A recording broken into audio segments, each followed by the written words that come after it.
There's a very good reason why the Nurburgring Nordschleife is known as the Green Hell.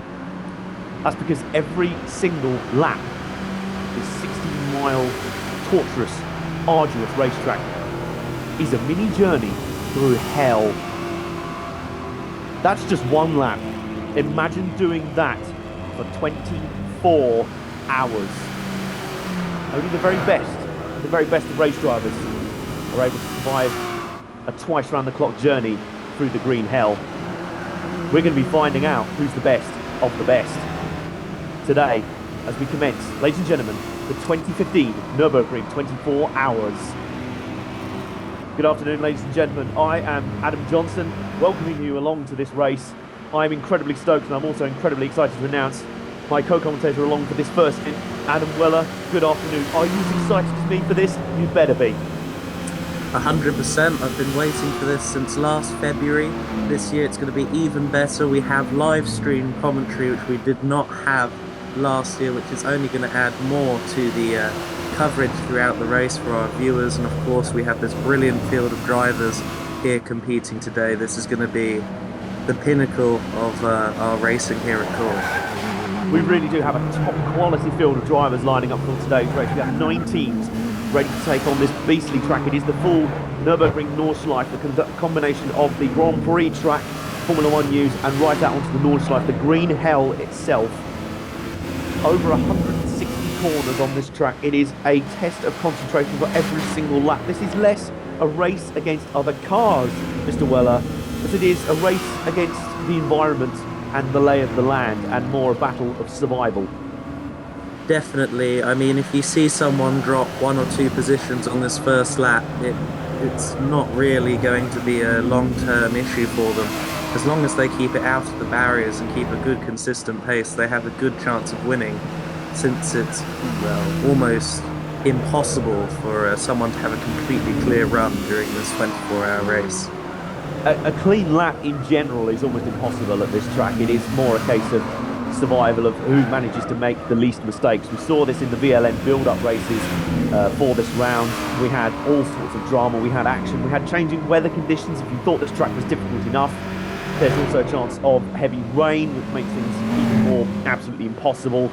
But these 9 teams ready to go out here have a crack squad of drivers per car, and we saw some serious talent on display in the VLN races. Adam, I mean, thoughts on who you reckon is going to come out on top here? Because I have a feeling this is going to be an incredibly strong and closely balanced field, and when you throw in the difficulty of the track we're running on, it is literally anyone's race, surely. Yes, you're completely right. This race could go down to the wire. There's so many competitive teams here today. I think, actually, that one of the best outfits here this year is Reaper Racing. They're lining up second on the grid, currently just behind Poland 24 Racing on this formation lap.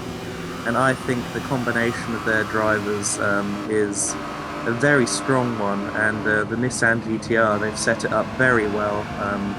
It's a bit of a difficult car around the corners, but their setup is good. They have found their niche there. So I reckon that during this race they will be the top contender, along with the likes of P24 and the defending champions, Concrete Climax. Most definitely. I mean, my kind of dark horse for this race would have to be Gothic Racing Empire, rolling off 4th. They managed to get 2 overall podiums in the 3 rounds of VLN we ran. And that's no mean feat here. I mean, I totally agree about Reaper Racing. They, to me, look like the strongest bet. I nicknamed them actually the Terminator team. Don't make mistakes. And on a track here, when we'll be talking about how easy it is to make mistakes. That is a incredibly good attribute to have. But I actually like the look of Gothic Racing Empire. They've sort of flown under the radar, and those are the sort of teams. It was a bit like the Daytona 500 last week. You sort of look at the favourites and then you look slightly to one side, and that's where more than likely you'll probably get the winners of this race. Exactly. Races like this, including the real Nürburgring 24 Hours, you see that often the quickest team does not win the race. It's often the most consistent lineup out on track, and I'm sure we'll see the same scenario here today. Absolutely. Well, let's just run you through the starting grid for that. We might have a quick chat with Inferno Racing before we get underway. Let's run through the starting grid. They are rolling off, obviously, in final points positions from 3 VLN rounds, which means Poland 24 Racing, very, very strong outfit. They look very good in the VLN rounds. They all roll off. Their starting driver is GTPL Lubex 7, sorry. And behind them is Reaper Racing in the distinctive Nissan GT Academy GTR. Their starting driver will be R. Clark 83. Behind them is the Green Hell Heathens, the BMW, the first of the BMW teams. They had a fairly consistent VLN campaign, and they will be rolling off with Heathen Pride as their starting driver, their team captain. So aiming to lead from the front there. Now it's my dark horses behind them, Gothic Empire Racing, with their starting driver Nicodemus. I think you'll have to correct me on pronunciation there, but they had some very strong performances in the VLN, and I have a feeling they might be able to do something in this race. Team Octane Racing is behind them with starting driver Lavandel. They've got a very strong lineup of 4 drivers. And then it's Inferno Racing Team rolling off 6th with team captain PP123 and starting driver RCB929. And then we have the final 3 drivers, which would be Rest Hollow Team, the Portuguese team with the distinct Romazagan starting. He showed some great pace in the VLN races, but always had some pretty nightmarish problems with disconnection, which I can always sympathise with, given my internet is fairly terrible. So let's hope for none of that during this race, because we don't want any races any prematurely due to terrible internet.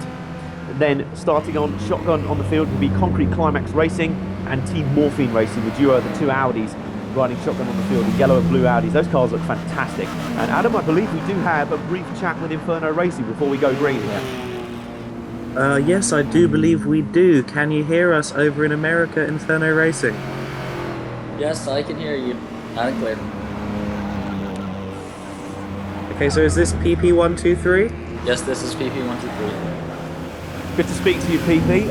You're rolling off around mid-table in this race, but I'd assume that's not going to bother you a huge amount because we've got 24 hours to do this track. I mean, if you're starting shotgun on this field, I guess the feeling is you've got to be able to move up.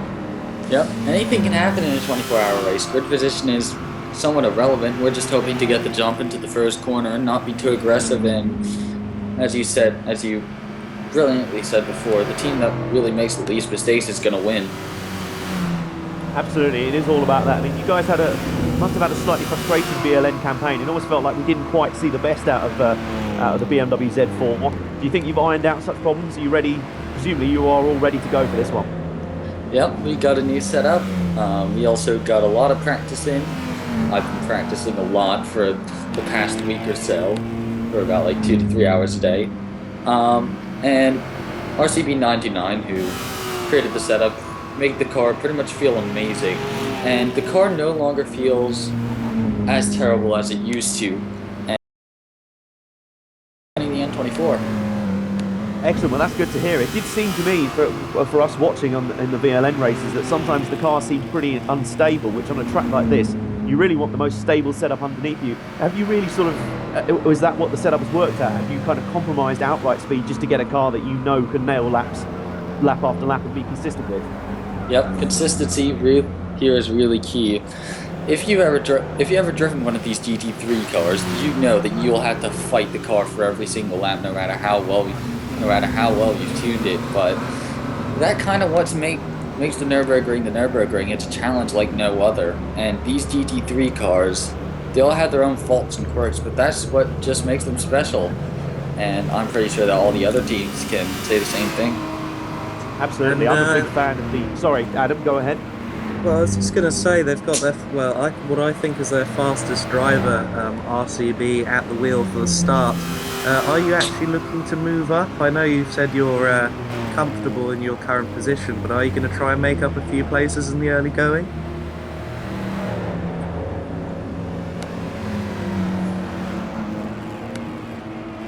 Still got Inferno on? Is he still there?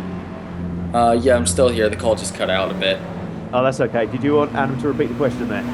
Yes, please. Okay, go on. Okay, so I was just asking, you've got what I believe is your fastest driver, RCB929, starting off for you. So are you looking to actually make up a couple of positions in the early going? Yep, we're very much hoping to get at least a couple of good positions, get past some of the slower teams, and not let any faster teams break away. And hopeful. It seems like that every single team is starting out with a very fast driver, so this is where we're probably going to see the height of the action in this first couple of laps, and who knows what's going to happen. Maybe we could see everyone survive the first lap, and we could see a lot of side-by-side battles. Absolutely. I mean, this is the sort of race where it could sort of explode from the start. We see a lot of endurance races where it kind of goes crazy early on. Presumably, your attitude will be just to keep your nose clean for the first few hours and just pick off enemies one by one. Yep. We're just hoping to get the jump off the line, and if we can't, then we'll just stick behind them, hopefully pressing them into making a mistake, and we'll get past them. Absolutely. Sounds like a very good race strategy for you guys. Well, best of luck to all of you in Inferno Racing. Have a good and safe race. All right, you too. Thank you very much. No We just heard from the Okay, one Inferno thing I Racing guys. feel. Just one thing I think we should note before the race begins. Actually, there's an added element here. Throughout the VLN, we started towards the end of the GP loop after turn 12, turn 10. But today we're actually starting on the Grand Prix start and finish line, which means, of course, we have that very tight first corner to negotiate, and that will have been the first time we've done that competitively. I think that might actually be an interesting little detail to watch at the very start of this race. Yes, I absolutely agree. We nearly saw an incident in VLN Round 1 Race 1, where we nearly had a collision between the two front row starters in that very first corner. It is a very difficult corner to negotiate, especially when everyone is amped up and ready to go at the start of the race. You kind of let everyone off the leash, and then they pile straight into that corner. So, as Inferno Racing discussed there, perhaps the best strategy for the early laps is to keep your nose clean and settle into a rhythm. I wonder if we'll see that, but knowing racing drivers as I do, Adam, I think that's easier said than done. I think everyone's amped up, the adrenaline is flowing here, the heart rate is increasing, and everyone is going to go hell for leather from the start. Everyone will indeed be pushing to their absolute limit, regardless of any strategy talks that have been given. This is the race they've been working towards since September, and I'm sure they'll be eager to put their stamp on things early on. Absolutely. Now we're warming up down Dottinger Ho now, the distinctive Dottinger Ho straight. This is one of the most fearsome aspects of the Nurburgring. There is no tame part of this track, really. There is no rest. That is what makes the track so distinctive and so feared and respected around the world. There is no place where you can really rest, because even on this straightaway, we have a very, very long straightaway here on Dottinger Ho. Even that's terrifying because it's bumpy. You have a blind sort of slight left crest halfway along the straight, or 2/3 along, and then very hard braking there. So they're forming up double file here. I assume we're getting ready for the start now. We are indeed getting ready for the start. This is it, what we've all been waiting for. The 2015 edition of the core Nurburgring 24 Hours, powered by Aquila, and this is going to be absolutely brilliant. Will Poland 24 be able to retain their lead from the get-go? Will Reaper Racing be able to steal their lead, or perhaps one of the drivers from the second or third row? Of course, it's all about outbraking down into this first corner, but also it's all about survival. It is time, ladies and gentlemen. I'm very, very excited for this one. If your heart rate has not slightly increased even a little bit, I'd ring the doctors for an emergency appointment, because I'm going to declare you dead on the spot. Ladies and gentlemen, we are about ready to start the 2015 core Nurburgring 24 Hours, powered by Aprilia race cars. The field is lining up onto the Grand Prix loop now. Wait for the revs to rise and bring the noise. We are underway.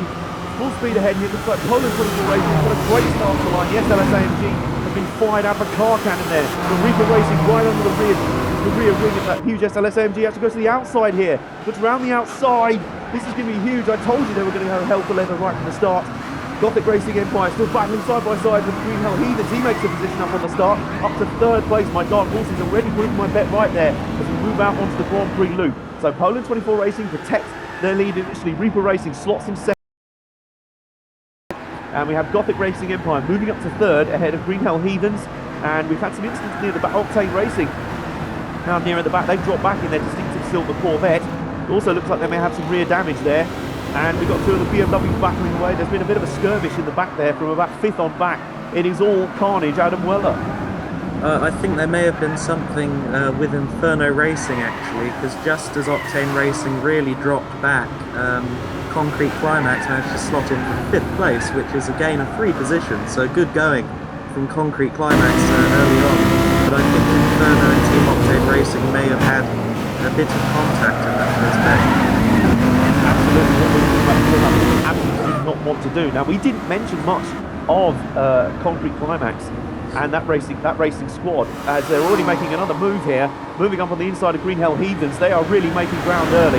They are going full steam ahead. As someone told you, this is not a one-lap time trial. This is actually an endurance race. We've got 24 hours of this to do, but Concrete Climax is really herring away. We noticed before the start that a lot of these teams have put their fast drivers in right from the get-go, so there's definitely no indication of hanging back. There's Johnny B 1990 behind the wheel of that Audi, immediately going on the offensive, and we didn't actually mention them much in the pre-race, but I believe they could be a great threat here. They unfortunately got disqualified from the first 2 rounds of VLN, but won the final round, and that blue and yellow Audi is showing rip-roaring pace throughout. If they can mar that with some consistency, I think they'll be a really great threat. So up front, we are now onto the Nordschleife loop for the very first time. We're going to have 23 hours and about 58 minutes still to go on this one, so it's the first time out on the long, fearsome loop. Poland 24 Racing leads them down, with Reaper Racing in second. Those guys will have, respectively, behind the wheel, they will have Arclark 83 in the Reaper Nissan and GTL Lubeck 7 in the Mercedes. Very calm start from those two. I mean, there was looking like a bit of a threat, but it looks like both of them settled in. And a great start from Gothic Racing Empire behind. They had a fantastic start, jumping up past the Green Hell Heathens, but their starting driver, Nicodemus, I will get the pronunciation right by the end of this race, I promise you. Nicodemus. Thank you very much, thank you. So they've jumped up the Concrete Climax, moving up to 4th. They are on a high attack early. Inferno Racing has made a gain there on the start. The big loser there was Team Green Hell Heathens. They dropped to 6th place of that initial start, as well as Octane Racing. They moved down to 9th place, making some early damage to contend with there. And we are not even about a third of the way through the first lap. Adam Weller, sorry about that, I was about to hand over to you, but Reaper Racing had a massive moment there in the GTR. Yeah, swerving all over the place. Yeah, there's a bump that catches the very best drivers out, I believe. Johnny B 1990 actually, currently 4th place. I think he fell victim to it during one of the VLN races here at the Nurburgring. And talking of Johnny B 1990, I was talking to him earlier in the week, and he made it clear to me when he enters championships, he wants to win championships. When he enters races, he wants to win races. And I know that mentality is shared with himself and the rest of Concrete Climax. And bearing that in mind, I don't think it's much of a surprise that they've had such a vigorous start to this race. Yeah, absolutely. I mean, I think it's inevitable. You can tell yourself to calm down as much as you want, but it is an inevitability that you've been warming up for the start of each race. These guys have got the adrenaline pumping. They are ready to bring the noise and go full attack right from the drop of the green flag. And we're seeing that right here. Johnny B 1990 is on full attack in the yellow and blue Audi. It's a very distinctive car, obviously based on the real life VLN Nurburgring 24-hour veteran Audi car, that is. They showed supreme speed in the real world last year in the Blancpain series. With the launch he's off, look at that, he's off onto the grass there. Inferno Racing through for 4th position, but a big mistake there from Johnny B 1990. Oh, he's going to be kicking himself for that one. He was on full attack on the first lap, but he just got carried away there. It's just the tiniest of errors. The Nordschleife track is incredibly safe, and you're probably in an Armco barrier. And judging from the fact he's dropping back from Inferno Racing, who have made fulfilling their strategy perfectly and what they wanted to do, which was pick up positions as their enemies sort of fell, keep their head while everyone else was losing theirs. It's exactly what they've done. They've moved up to 4th early. It looks like we've got a stop-go penalty from one of the teams as well. It might well be Team Octane Racing, which will further add to their misery on this opening lap. Sorry, just to cut over you there. Made contact with Green Hell Heathens, which is why they are dropping. They missed their braking point. They admitted that they made a mistake there, missed their braking point at the first corner, gave themselves and Green Hell Heathens damage, but Team Octane Racing, after Stewart's review, have got a 90-second stop-go penalty, as you rightly said. Oh, that is well played to them, to be fair. Octane Racing, they held their hand up and took their medicine very early. Probably a wise thing to do. Don't try and miss out on it, a big mistake. take your medicine, take your penalty early, you've got more chance to make back on it. But as we're looking here, Romazagan was trying to pursue the Green Hell team, the Portuguese bright orange GTR, and he is hunting down the Green Hell Heathens BMW. Had a bit of a stinker at the start, but as we know exactly why that was the case now. We had a bit of a fracas. Battle.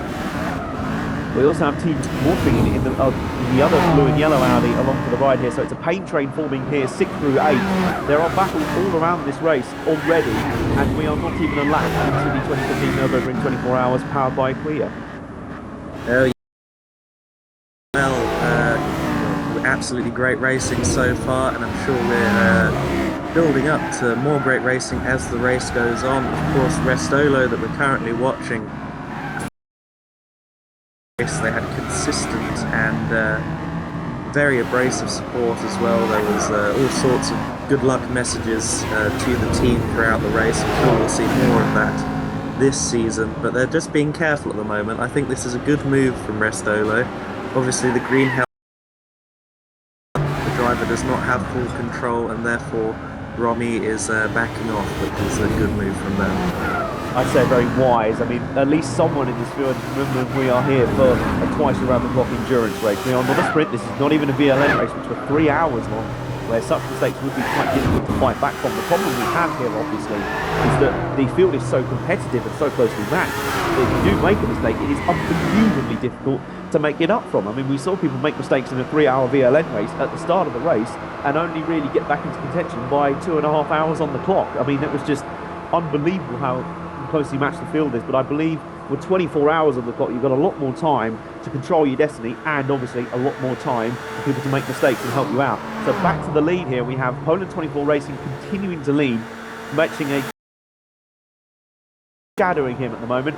We saw this quite a lot in most GT3 endurance races. You just see the front 2 or 3 not really able to pull away from each other, but we have a battle for third forming though. Gothic Racing Empire trying to protect the third place that he won on the start in that carnage, but we have Inferno Racing looking to move up into the top 3 early. That'll be a good first lap for those guys, but he seems to have made a mistake coming off the final corner onto the Grand Prix loop and has dropped back a little bit. Meanwhile, Concrete Climax, after that mistake, I don't think that car can't have that much damage, because Johnny B 1990 still setting a ferocious pace, and it looks like we may quickly have a pain train forming the 3rd through 5th. Just to explain, pain train's a little bit of an expression of mine. It's when you've got a queue of 2 or more cars all nose to tail, because it's a train of cars. There's going to be some pain. Speaking of which, Team Green Hell Heathens are in the pits for presumably damage to their car. They're going to fix that. Let's hope it doesn't knock them back too far, although as already explained, they do have plenty of time still to make it up, and Octane Racing still to come through. I assume they will come in and get some pits, get their repairs, and also serve their penalty early doors. Yes, and just a note on Concrete Climax, you said about their damage situation. They didn't actually make contact with the barriers, it was just a grass tracking session, so no damage for them as of yet.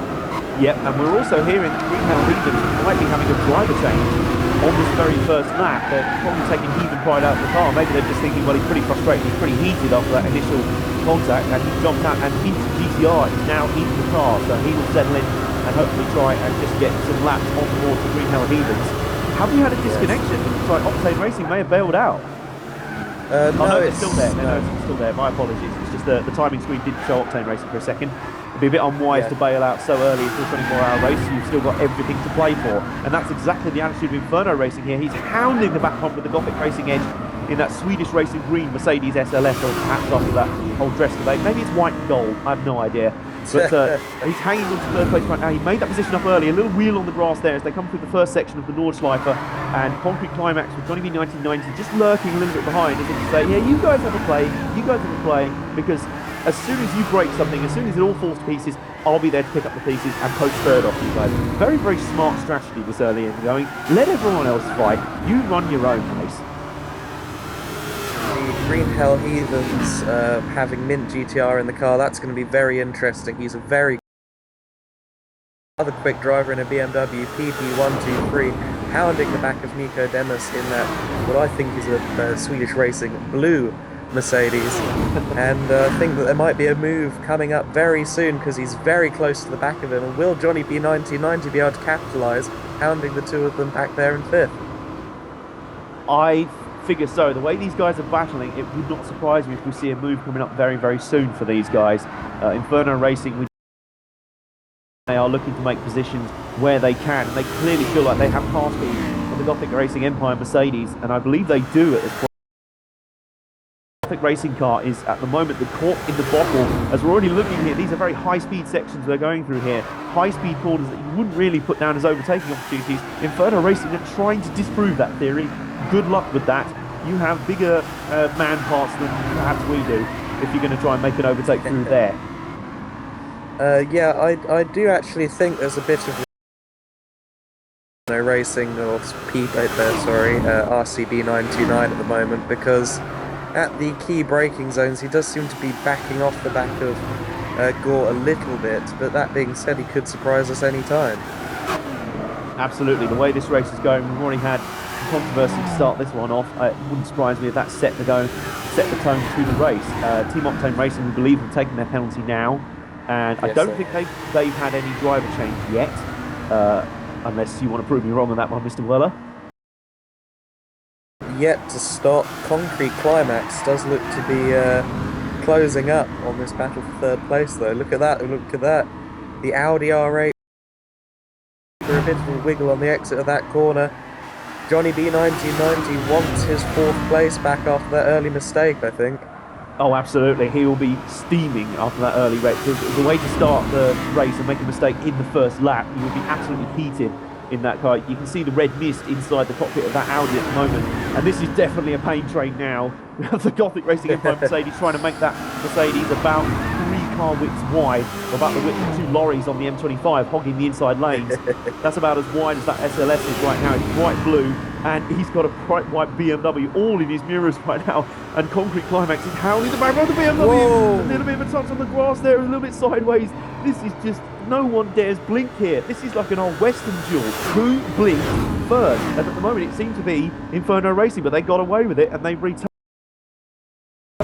Inferno Racing, they can't afford to make a mistake in trying to take 3rd place, because they'll just lose 4th place to Concrete Climax. It is unbelievable, this early battle.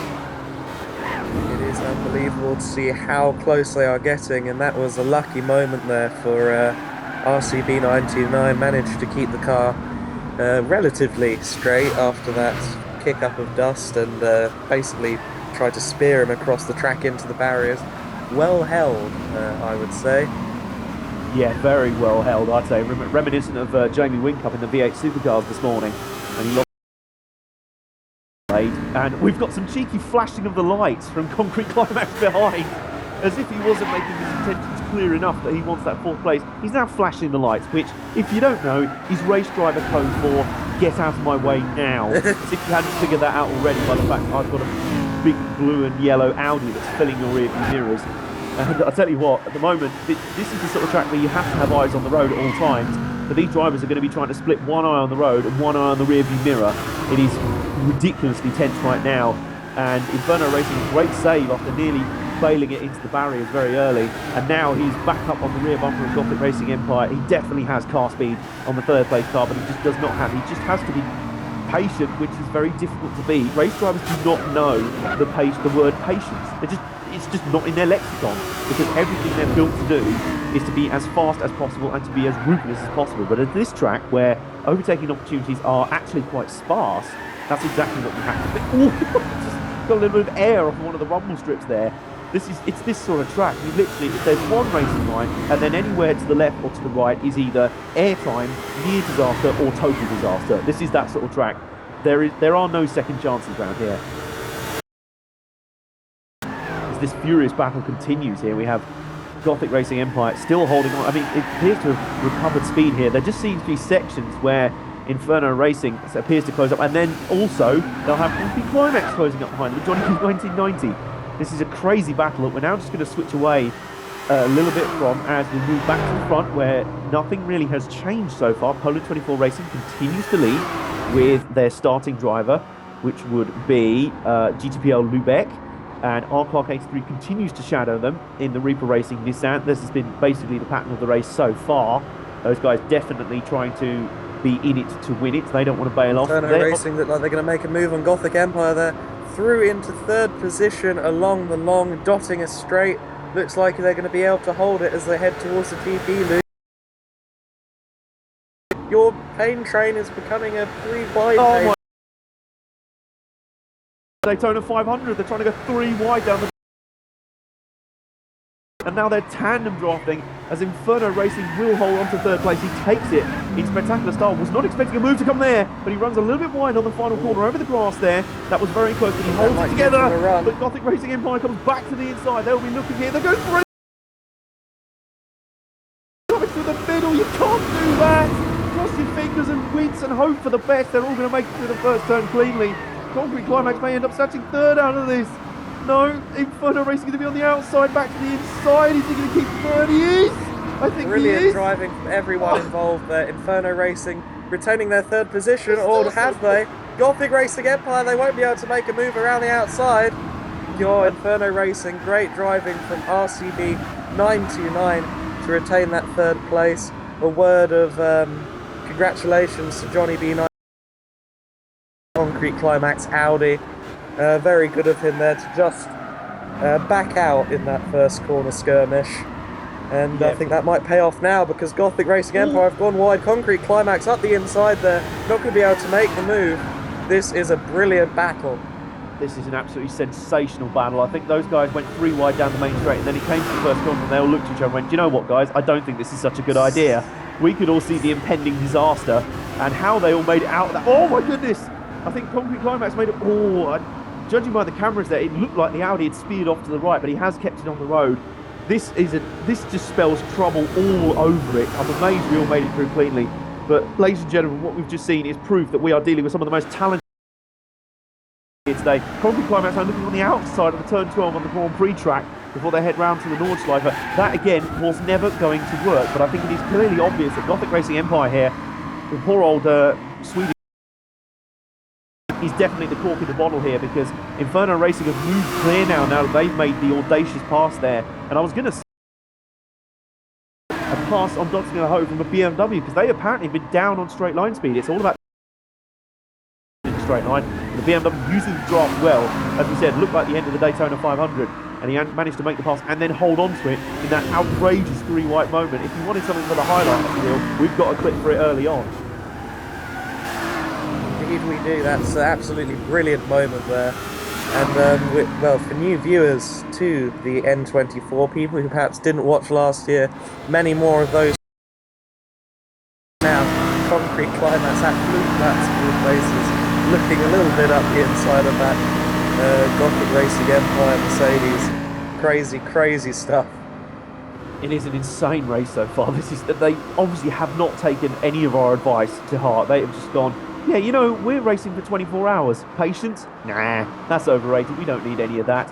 And, oh my word, the Gothic Racing Empire Mercedes, how they're still in fourth.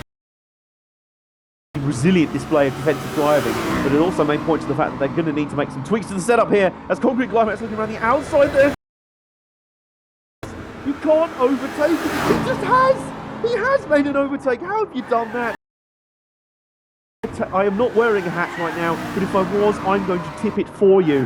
That was sensational driving here, and both cars still on the track is a testament to just how good a move that was and how good a piece of driving that was. So let's reset.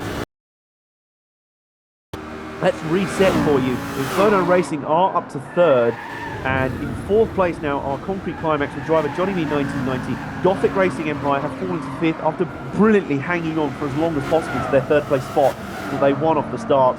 And then behind them, it'll be the Portuguese Nissan GTR, the Restolo team, then Team Morphine, and then the two teams who had troubles on the start, Green Hell Heathens and Octane Racing, bringing up the rear. And the way these guys are going in front, lads, guys at the back, Green Hell Heathens and Octane Racing, the way the guys at the front are racing, I think we'll have a chance to catch up. I can only see some sort of trouble at some point in this race. You can't race like this for 24 hours and not have a massive disaster at some point. Indeed, that's true. I think it's also true to say that Inferno Racing are used the whole thing of getting ahead into third place very well, because look at the gap now between Inferno and Concrete Climax. But also, apparently, up front, we're getting news from around the track. Poland 24 Racing have that Nissan GTR of Reaper Racing right behind them. It might be worth having a look at that lead battle at some point. I don't know if our director can have a look at the front two drivers, because it sounds as if... Here we go, look here at we this. go. Indeed. Oh my word, they go side by side! Oh, contact! You can't do that! Oh my word, that was nearly utter disaster for Reaper Racing as Lubeck was trying to defend his car on his outside, and that was nearly disaster for those two. And just battle for first begins to heat up. Maybe someone shouted a word in Reaper Racing's ear that, you know, that really fast Inferno Racing BMW and the even faster Concrete Climax Audi starting to make some room. You might want to get in the lead yourself. You might want to make some hay here. As he's bobbing left and right, he's bobbing and weaving like a boxer on his toes as they go through the iconic carousel corner. A little bit of a slip there. And I'll tell you what, that SLS definitely is a very difficult car to pass. It's a pretty unwieldy thing. I mean, just be grateful that none of these guys are using the new Bentley Continental. I mean, that thing is basically like trying to overtake the Titanic.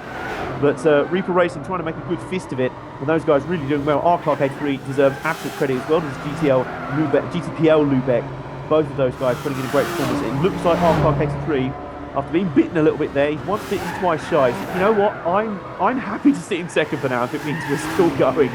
My word. Can we just calm down? Can we just take a breather for a second? Let's let our heart rate come down a little bit, shall we?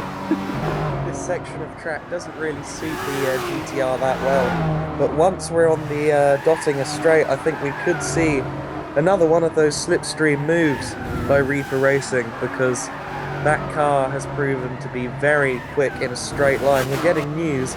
Green Hell Heathens and Team Morphine Racing, that's the BMW Z4 and the Audi R8. Apparently they're having a great battle out on track. Green Hell Heathens looking to make up that position as Reaper Racing kick up a fair amount of Nurburgring dust there. Green Hell Heathens to make it 7th position clear. Didn't get too comfortable. Hell Heathens will be angry. They had a great starting spot for this race. They started high up, but had so now they've changed it. Heathen Pride is now just calming down a bit. Mint GTR has jumped in the car and has gone full attack. Their strategy certainly is, we can't afford to lose any more time. We are making positions up hand over fist, or at least trying to. That was a desperate move on the inside of Team Morgan, but he pulled it off well. That was a really good move. We are seriously seeing some fantastic driving out here today. That was another great move, and moves up Green Hell Heathens back up into 7th place. The comeback slowly starting to begin for those guys. And it might be worth noting that they might be about to get 6th position, as it sounds as though the Restolo time. Oh goodness me. Zagan, and we're moving back up towards the front, because you know I said Inferno Racing had a very quick BMW. Well, look who's appeared in Reaper Racing's mirrors. Probably that was why he was going full attack on Poland 24 Racing. He heard that there were faster guys inbound behind, and he had it. That BMW was an utter rocket ship, especially on the main straight. Whoever told us that that BMW was slow in a straight line, have that PR guy fired, because he's got that completely wrong. And Reaper Racing, I think all of the front three have decided to just postpone hostilities just for a moment. In fact, the whole top 4 are all jumping into the pits after the first 3 laps. So the top 4 all going into the pits. Adam, shall we see if there's any drive changes? Oh, look at this! Gothic Racing Empire with a mistake! Gothic Racing Empire with a mistake just before the pit. And it looks like definite damage up there. They've picked up some front suspension damage, but it's the best place to do it, rather here than, say, the very start of the Nordschleife on the DP loop, because they can drive straight into the pits. Absolutely. To the Restolo team, they have fallen to 8th place. Drama for the popular Portuguese outfit and their distinctive bright orange GTR. We hope they can come back very, very soon. Speaking of Green Hell Heathens and Team Morphine, they are coming through the final set of corners on the Nordschleife now. Let's see if they will jump into the pits as well. Most of these guys going for 3 laps.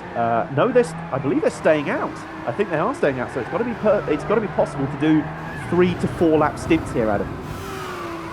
Yes, I do believe that that is possible. We've seen it throughout the VLN, and obviously they're going conservative early on, not wanting to skate off track on worn-out tyres. Poland 24 Racing have retained their lead coming out of the pit lane. Reaper Racing haven't managed to build a gap really to Inferno Racing, have they? I reckon RCP 929 is looking for a move sometime soon. Yes, absolutely. I'm just going to check and see if we've had any news of driver changes in that round of pit stops. We have. A lot of the top teams have made driver changes. Johnny B 1990, no staying in. A lot of these, sorry, they're still driver changes, but it's actually the same driver staying in. So Lubeck, Johnny B 1990 and R Clark 83 will continue hostilities for now in the front three cars. No change of order in the pit stops for now, although do I see Gothic Racing? No, they're still fifth ahead of Green Hell Heathens despite their off just before. So it looks like they have managed to repair their damage pretty well and not lost a huge amount of time. Meanwhile, Ristolo team, have they even got back round to get into the pits yet? I don't even know. Yes, they have. They've been in and out of the pit lane already. Excellent, that's good to see. Looks like Ron Zagan is staying in the car. He will have to try and keep his head down now and just get on with it because he showed some very good pace in the VLN rounds.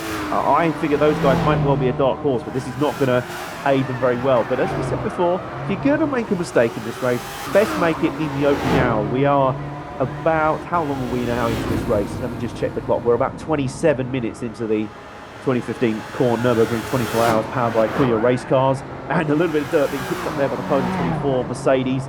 These guys are, this is the era of just sort of pacing around at 75% and avoiding mistakes is gone. Endurance racing now is all about who can sustain 100% speed for the longest, and right now it is an absolute test of, it's a test of wills between the top three drivers. It literally is a case of go on then, live with this, see who's going to blink first.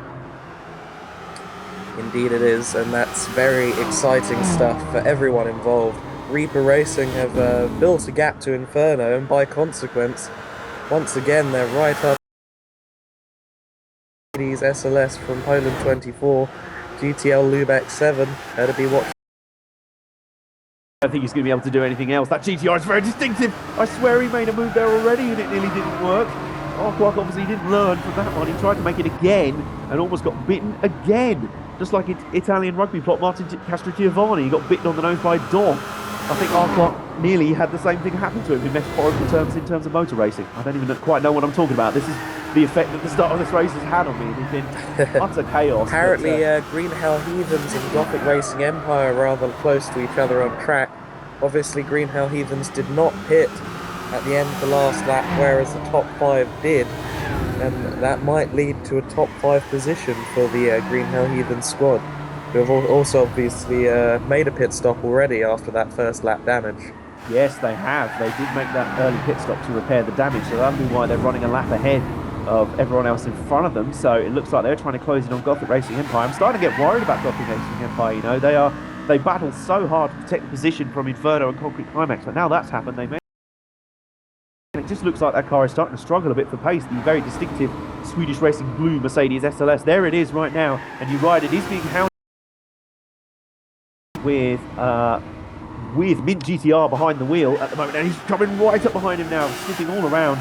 This is just intimidation tactics, bobbing and weaving like a sort of middleweight boxer, looking for any sort of advantage at any point on the track possible.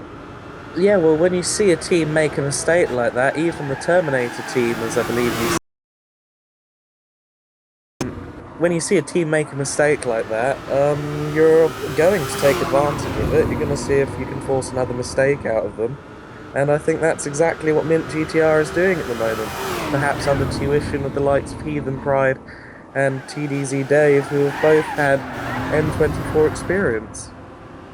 Absolutely agree on that one, Mr. Weller, and this battle is still heating up here, and it's warming up. Green Hell Heathens have shown some really good pace since coming back from the early incident. That'll just amplify the frustration that teams are feeling from being put under the gun early, but sometimes you see the best out of race drivers and teams when you put them under a little bit of pressure, when you crank the cooker up,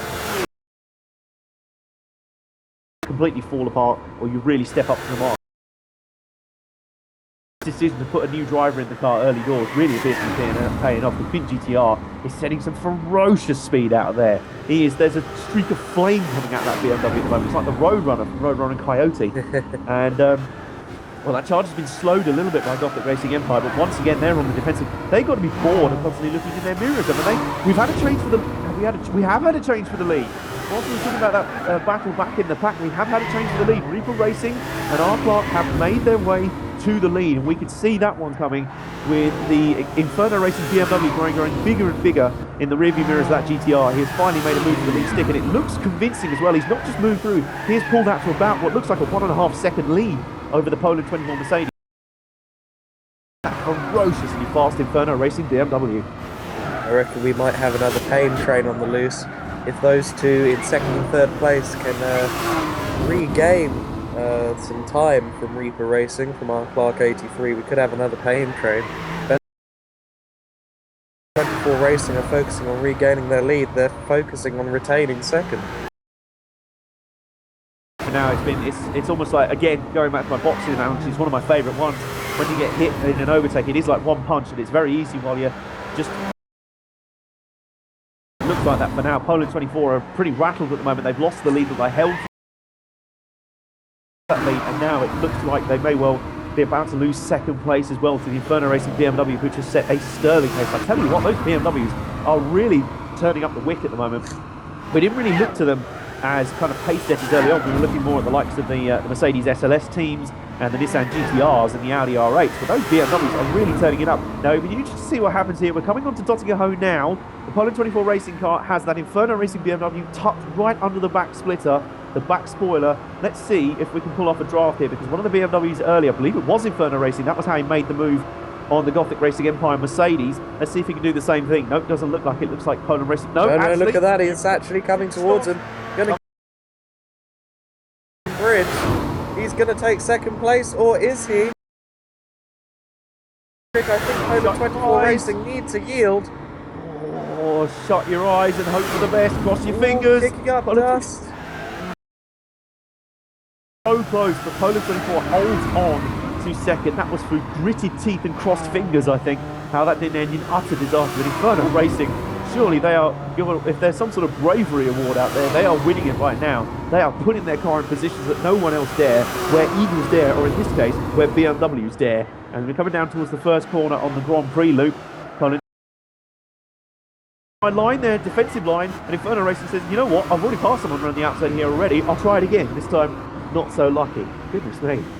Whew. It's all heating up now, isn't it? Yeah, it's always that Dottinger section. When a battle in the field on track, you can expect it to culminate along the Dottinger and then into the start of the lap at the Grand. Expect things to hit that extra level of intensity. Green Hell Heathens in the pit lane, obviously a lap behind the others in terms of their strategy, so that's an expected stop, which leaves these guys, Gothic Racing Empire, Nico Demus, a bit of breathing room, and now maybe they can focus on building up towards a top 4 battle once again. Well, Nico Demus hasn't had much time to have much breathing room so far in this race, hasn't he? I mean, he must feel like he's been on in the fast lane of the M25, constantly being tailgated.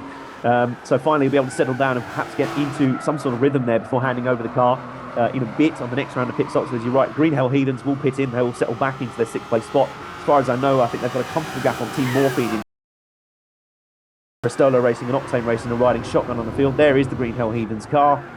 Tell you what, those two BMWs are really starting to look impressive for me. Those guys, the two BMWs, Inferno Racing and Green Hell Heathens, those cars looking so quick at the moment. Inferno Racing's right up there with a shot at the sharp end of this field. Green Hell Heathens under the gun, but I reckon those BMWs have got enough pace that they'll be able to dig themselves out of this hole early. No, I definitely agree with that. The BMWs look very good. It's actually one of my favourite GT3 cars in the game. In fact, it is my favourite GT3 car. And that's because it's very stable, very consistent. I like the car a lot, and I think that these teams are going to use it to the absolute optimal as much as they possibly can, which is very good to see. And I think all the cars here have their characteristics and favourite preferred sections of the track, and I know that all of these teams will be using them at some point or another. We saw their team Morphine getting a bit loose there around the well, not the Schumacher S's, the corner after the Schumacher S's. That's turn 9 on the GP loop. You saw there they got a bit loose, and that's because you really have to balance the Audi R8 on the throttle as you go around the corners, because it's a mid-engine, slightly unstable around the corners. And if you have a bit too much throttle, that can happen. The car will try and snap away from you, and maybe they are yet to master that technique. Concrete Climax clearly have already. Octane Racing in the Corvette here. That car showed its pace throughout the VLN and the field after their early troubles. Well, they have just had a drive.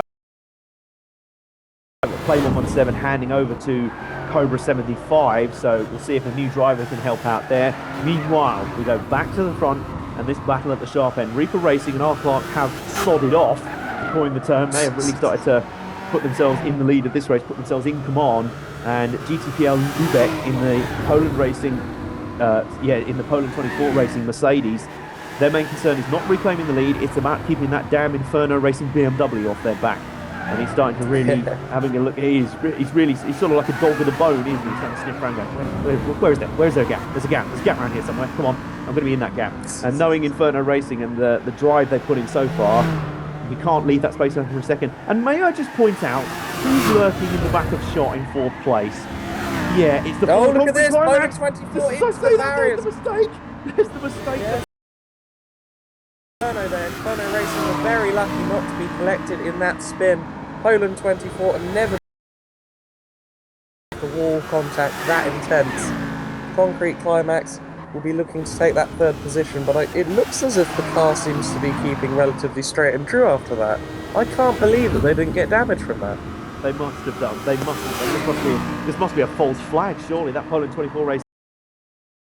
Rear end on the Armco there, and it's damage on the left front wheel. Damage on the left front wheel confirmed by P20. Here comes Concrete Climax. They push Poland 24 across here. That is not what you want to be doing with an injured car limping back.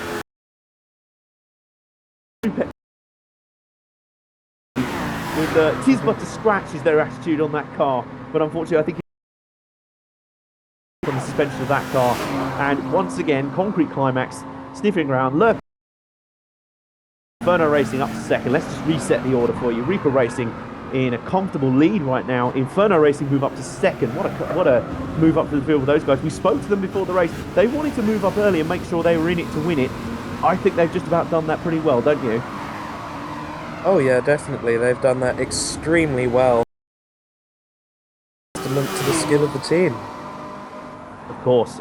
And we have Climax now up into 3rd, that really rapid Audi. Those guys are starting to impress me more and more as this race goes on. Those guys are pretty starting to look like something. Johnny B 1990 has been planning in some amazing laps in that thing, and it looks to be a scrap between, it looks like the top 3, the cream has really risen to the top here, but we do have some great cars back in the field who still has a great lot of talent. It hasn't been a great first half hour 45 minutes for the Mercedes team. Gothic Racing Empire falling back, and now Poland 24 Racing. Could this be a trend, Adam? Are we noticing a thing with the Mercedes? They started out pretty well, but they're falling back. Maybe those guys just got behind on their setups a little bit. I mean, it's quite possible. I mean, I would have thought the teams, both of them were front runners last year, so I doubt they would make such a mistake. Only suited to the heavy fuel load, and as the fuel goes down, their setups are coming somewhat unstuck. But I would have thought, knowing the experience these guys have, that they wouldn't make such an error, and that they'd make sure their car was consistent throughout the tyre and fuel wear. Think of, or maybe it's just pure coincidence.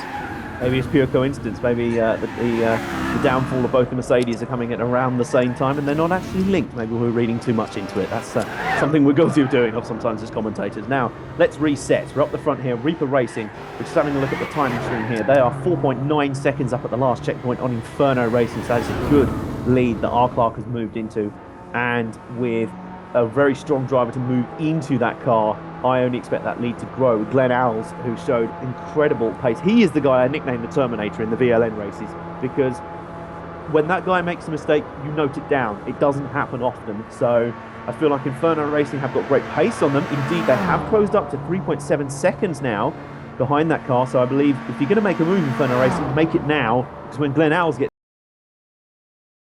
Semtex, I'm going to dislodge him from the lead. Concrete Climax hanging in there in third. They have really moved up and they've got some fantastic car speed beneath them in that Audi. Poland 24 Racing dropping down to fourth and ahead of the Gothic Racing Empire in fifth, both the Mercedes SLS right there, all hanging in there. And I feel like those guys are going to have to bounce back on the next pit. That is 7:58 from Reaper Racing. Oh my words, that is ridiculously fast. Goodness me. 7:57 from Concrete Climax, fresh tyres and low fuel loads, and this is what happens. Everyone going hell for leather right now. You've got to turn up with your A game here right from the start. This is not a place to that whole nonsense we were in the early stages. None of that. We have just had 2 consecutive fastest laps running there. Reaper Racing running a 7:58, and then Concrete Climax going, I see your 7:58, and I raise you a 7:57. Eat that. And in the middle of that, Inferno Racing also clocked an 8 minutes dead, so they weren't exactly any slouches. But I tell you what, I think we are really starting to see the cream rising to the top. I think we've now got the 3 fastest cars in terms of raw pace at the top 3 at the moment. I think the only other guy with the sort of raw pace to challenge them will be Team Green Hell Heathens, but they are still under the gun after their early challenge. Gothic Racing Empire pitting in. I don't know if that's a strategy move or if they've had more trouble out on the course, but I assume we'll be seeing these guys back to pit road in about a lap or so. Now, as I say, Adam, I believe we really do have the 3 fastest cars in terms of raw pace up front. Can they stay there, or will their raw pace be an undoing? Well, it could be an undoing, but I'd also note that one of the Poland 24 Racing drivers, DTL Lucas, he's an incredibly quick driver, one of the quickest drivers in the whole of the N24 last year. And I believe that once he's behind the wheel, we could see some very quick lap times from the red Mercedes SLS. Absolutely. I mean, he's a very, very fast car. We also have GTPL Plotnik ready to go in. That he's very much impressed me with times. And don't mistake us for writing off Poland 24 Racing already. Number 1, we are a tiny way into this race, and number 2, Poland second, first, second, and the VLN champions. So don't get the impression that we are discounting them just yet. They'll come in here with the best record in the VLN competition. They will still be tough to beat. I just think right now it looks like these 3 on more pace and with these driver combinations are really starting to fly. I mean, literally, the Reaper Racing car just nearly got some airtime over one of the jumps there on the hill early on in the Nordschleife layout, and they're really starting to lay down some times. This is about, they've sort of moved away from each other and gapped each other enough that they're just sort of running time trial laps on their own now until the next round of pit stops, where presumably we will probably start to see some more driver changes.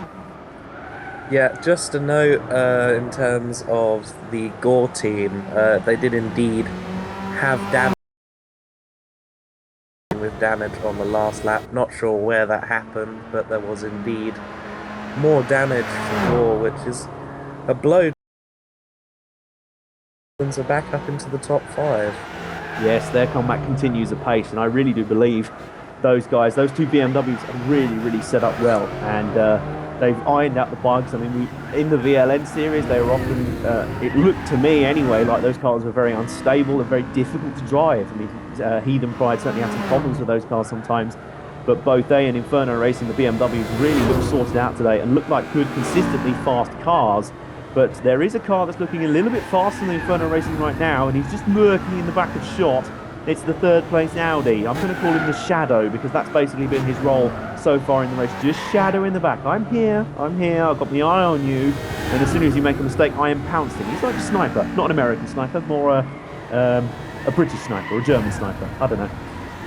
But certainly that is a strategy that seems to be working so far. It's netted him up to 3rd place now, having started a little bit lower down the field after those disqualification troubles in the VLN series. But certainly it's worked so far for those guys, and they're the current lap record holder. Don't let us tell you that they're just pacing at the moment and waiting for mistakes from the guys in front. They are the fastest out here right now on raw pace, and the timing screens do not lie. No, they do not. Concrete Climax The quickest team here so far in that Audi R8. As I was mentioning earlier, the throttle balancing was key with that car, and they seem to have got it down to an act. Down to an art. You really do have to be very careful on the throttle around the corners. Too little, and they've definitely got this just right at the moment. Good setup, a good driver, and that's what you get. Absolutely agree. This is it's been a real demonstration of how to do endurance racing so far from those guys. We're just having a look at Poland 24 Racing now down to 4th, having led away from the start. The VLN champions, they're on the ropes a little bit right now, but they've got plenty of time to bounce back and splash some water in their face and get back into the ring. And that's I assume now that they've got that damage on the left front, that they will be just biding time now, trying not to lose too much time, and just biding time now before the next pit stop, because the guys in front of them have legged it. They have certainly gapped 4th place, so I guess now it's home. Let's get a new driver in, perhaps. Let's fix that damage and let's go again, because that team and car, I refuse to believe that they will lose their pace in such short time. I mean, they've demonstrated such great speed for such a long time. They're not out of this one. In fact, no one really is out of this one yet. No, definitely. There's no real out of contention status until about 18 hours into the race.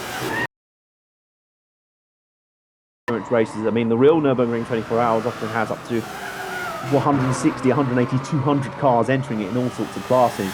And you may think having only 9 cars out here today, be like, well, that's going to get pretty boring quickly, isn't it? No, not at all. Not at the way they've been running, not at the way and what makes it really interesting is just how it sort of fluctuates and varies up and down throughout the race. There's just so much different things going on, and with various drivers coming and going and sort of moving up and moving down again. It's that sort of race, and endurance racing is characteristic of that. So hence why we're saying Poland 24, don't expect this lapse to last very long. I fully expect them to come back, especially considering we're going to have driver changes fairly soon, I'd imagine. Yes, fairly soon indeed, and pit stops this lap from all top teams. I do believe it would be on schedule if they do that. As you can see, the front tyres on the Poland 24 Racing SLS somewhat worn, but back to what you were saying about the comparison between this and the real life N24, I argue that the racing here can be a whole lot better purely because you won't have a battle interrupted between GT3 cars by, say, something like a Volkswagen Polo or a Clio Cup car. It's only GT3 cars out there, and therefore there's less chance of the battle being interrupted by traffic. Absolutely, we saw that recently in delay the progress there. We'd have like a fully raging GT3 battle starting on, suddenly being interrupted at the top of the mountain by a Donut King Lotus Elise or a V8 Ford Focus or something bizarre like that. They have all sorts of class up there. Trust me, that's what makes endurance racing so great. But you're absolutely right. The fact that we are running a pure GT3 field here puts it kind of in relation, I guess, to the Spa 24 Hours that is currently a Blancpain Endurance Series round.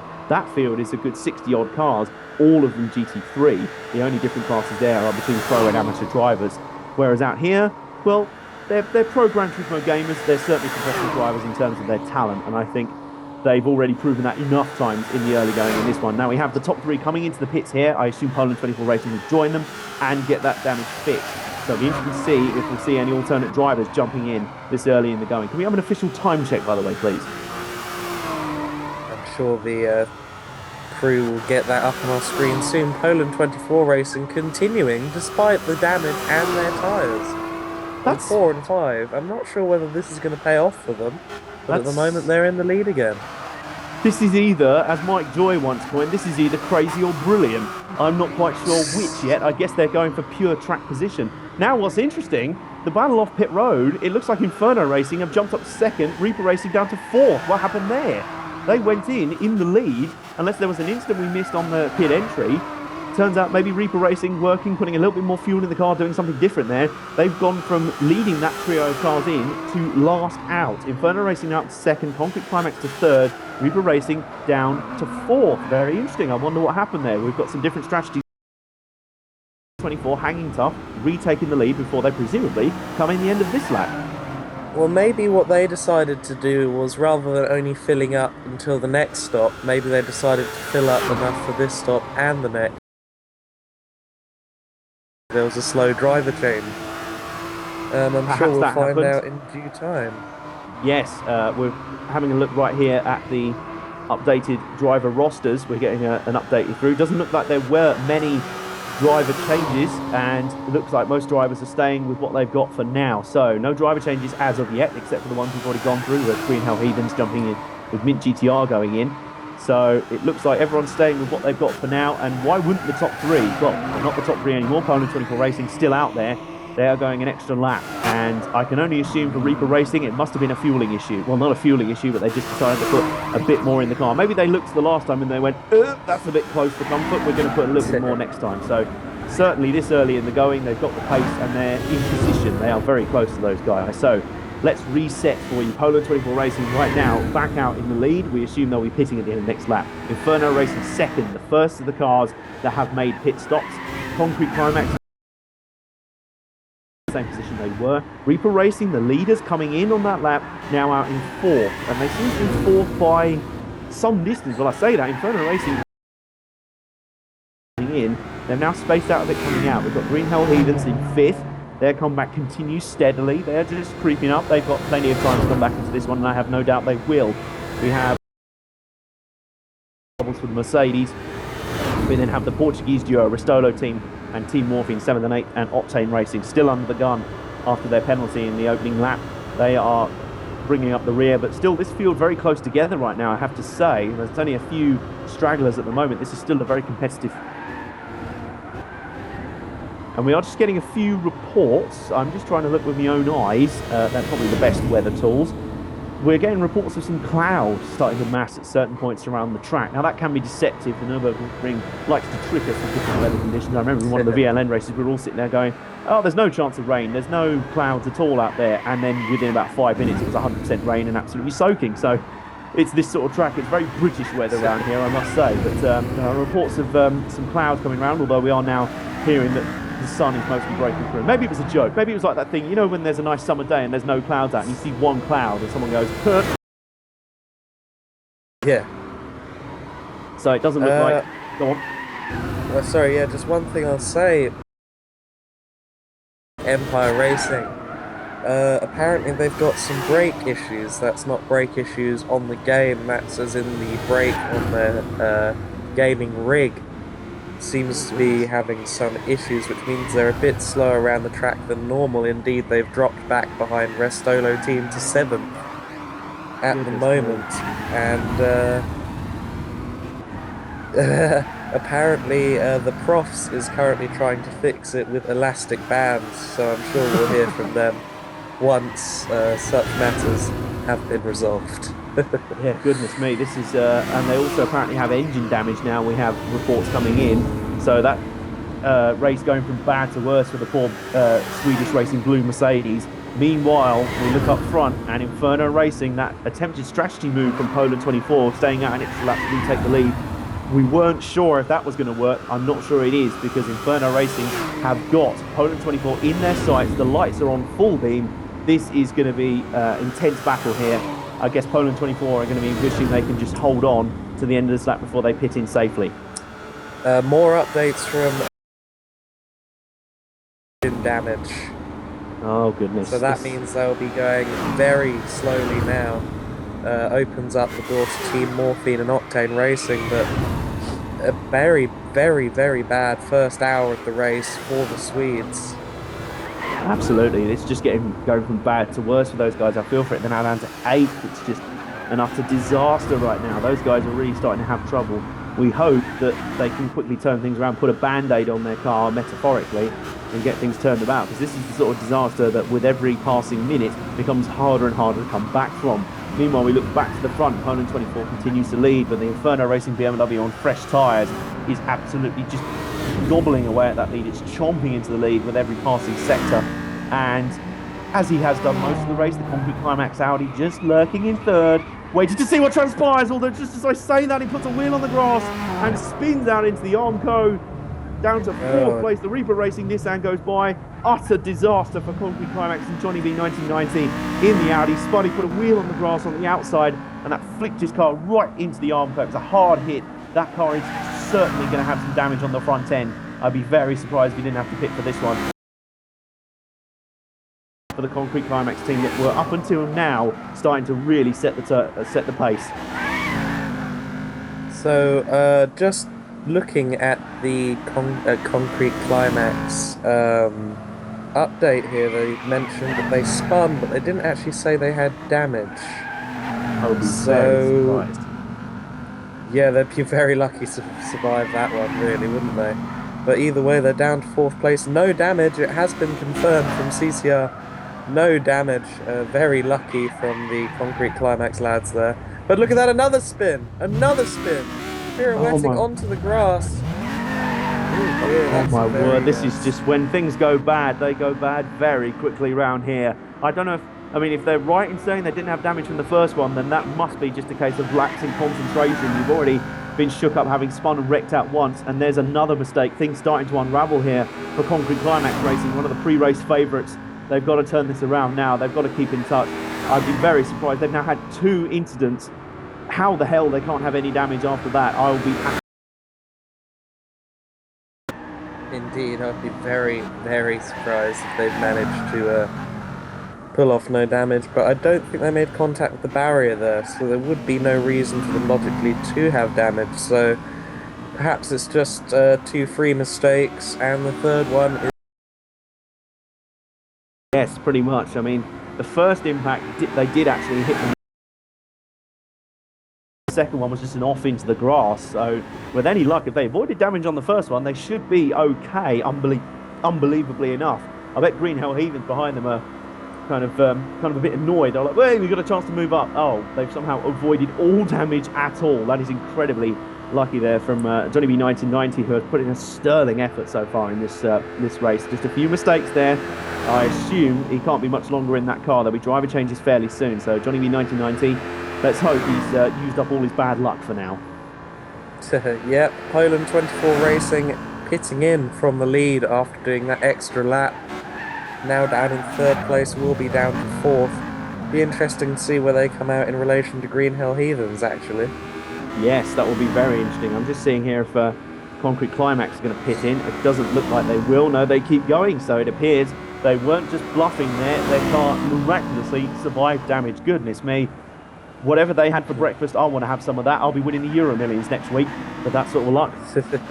Concrete Climax. Green Hell Heathens have pitted as well, so that extinguishes any chance of a battle between P24 and Green Hell Heathens.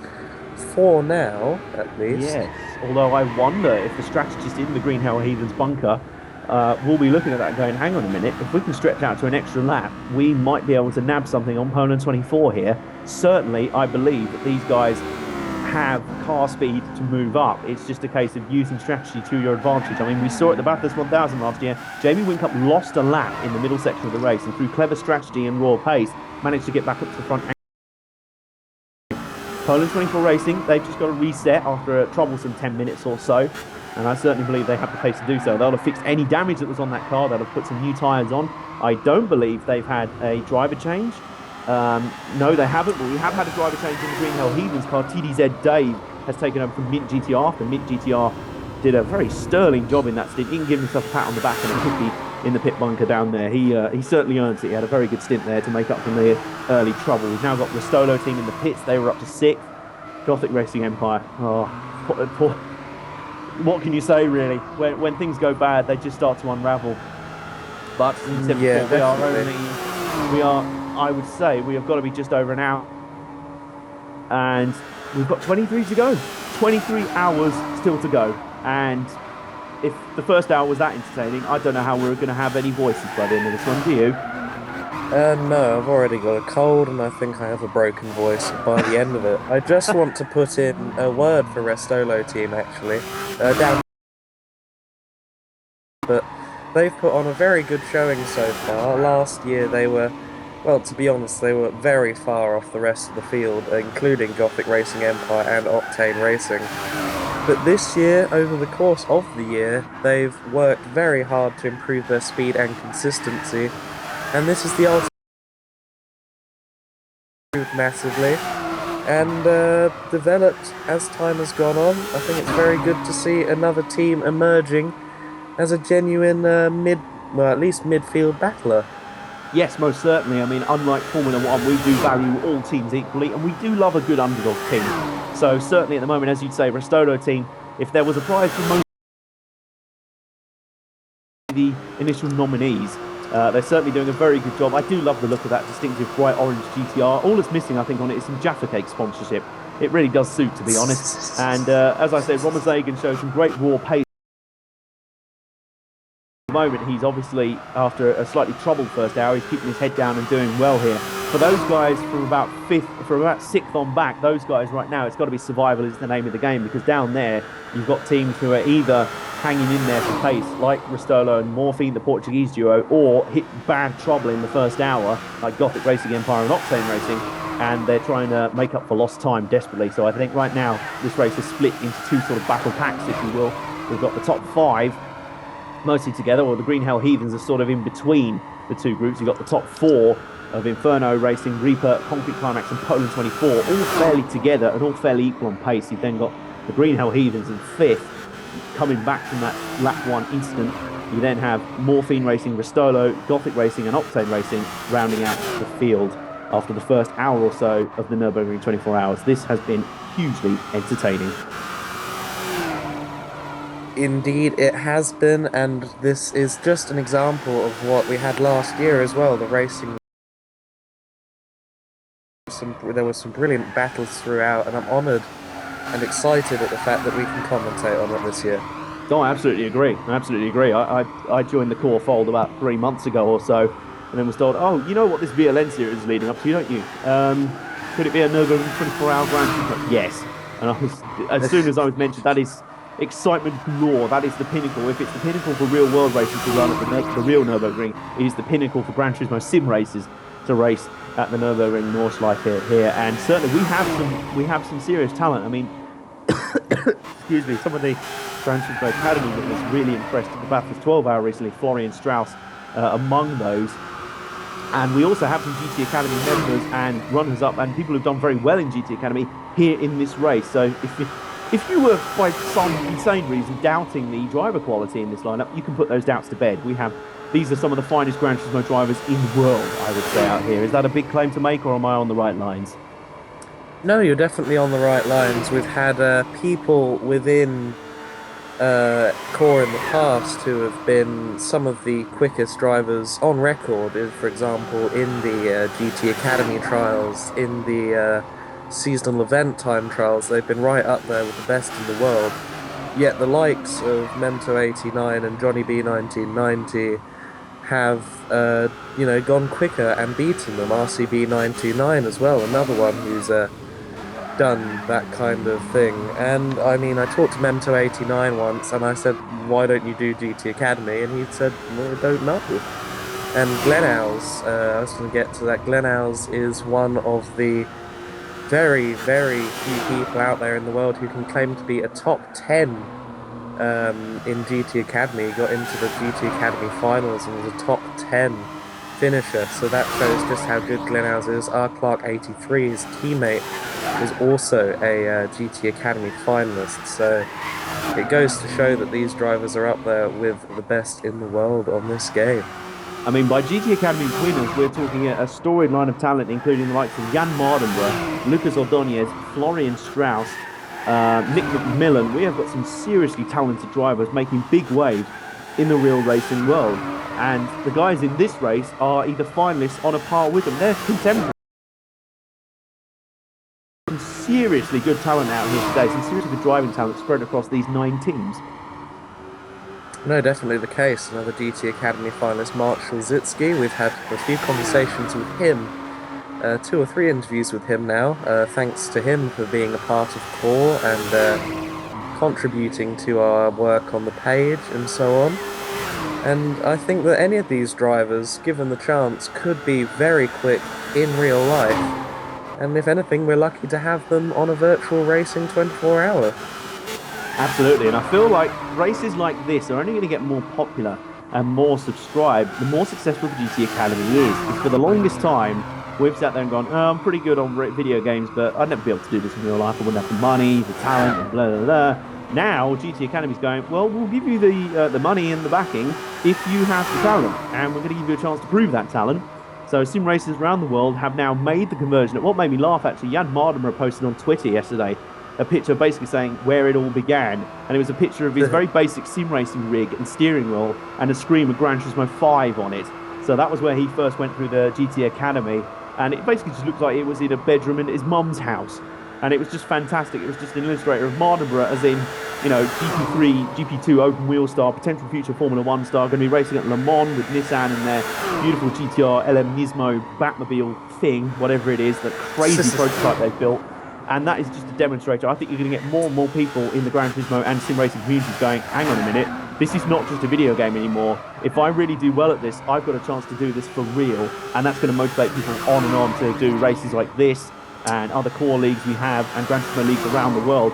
I guarantee you must have already seen an influx in popularity. That's only going to increase. As long as you give them that golden carrot at the end of the mountain of real world success, you know, build it, give them that chance, and they will come.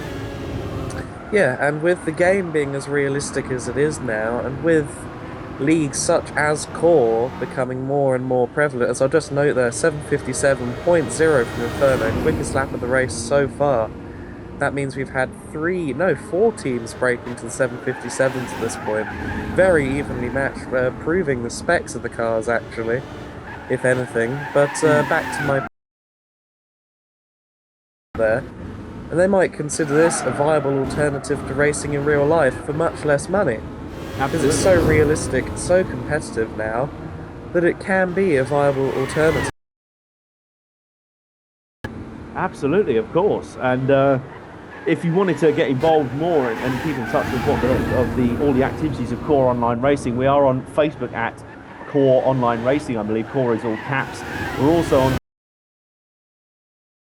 enough. I can't remember the actual Online Racing. Find us there on Twitter as well. Twitter is my favourite social media. I'm on there quite a lot at Bombersport. No, I'm on there quite a lot, and Twitter is very much a happy place. It's great for connecting guys. Very approachable and very cool. We don't need a second invitation to talk a lot. But on your point, by the way, about the outright pace, the 4 cars that have gone under or into the 7:57 bracket are Inferno Racing, the current lap record holder, Reaper Racing, who did their best lap on the last lap, Concrete Climax in 3rd, and Green Hell Heathens in 5th, which is just bringing my proof that those 2 BMWs are also seriously quick. If Green Hell Heathens, if they continue at the pace they do, they will. They're still going to be a threat to this one, guys. Don't count them out, and I really hope I haven't just commentator jinxed them.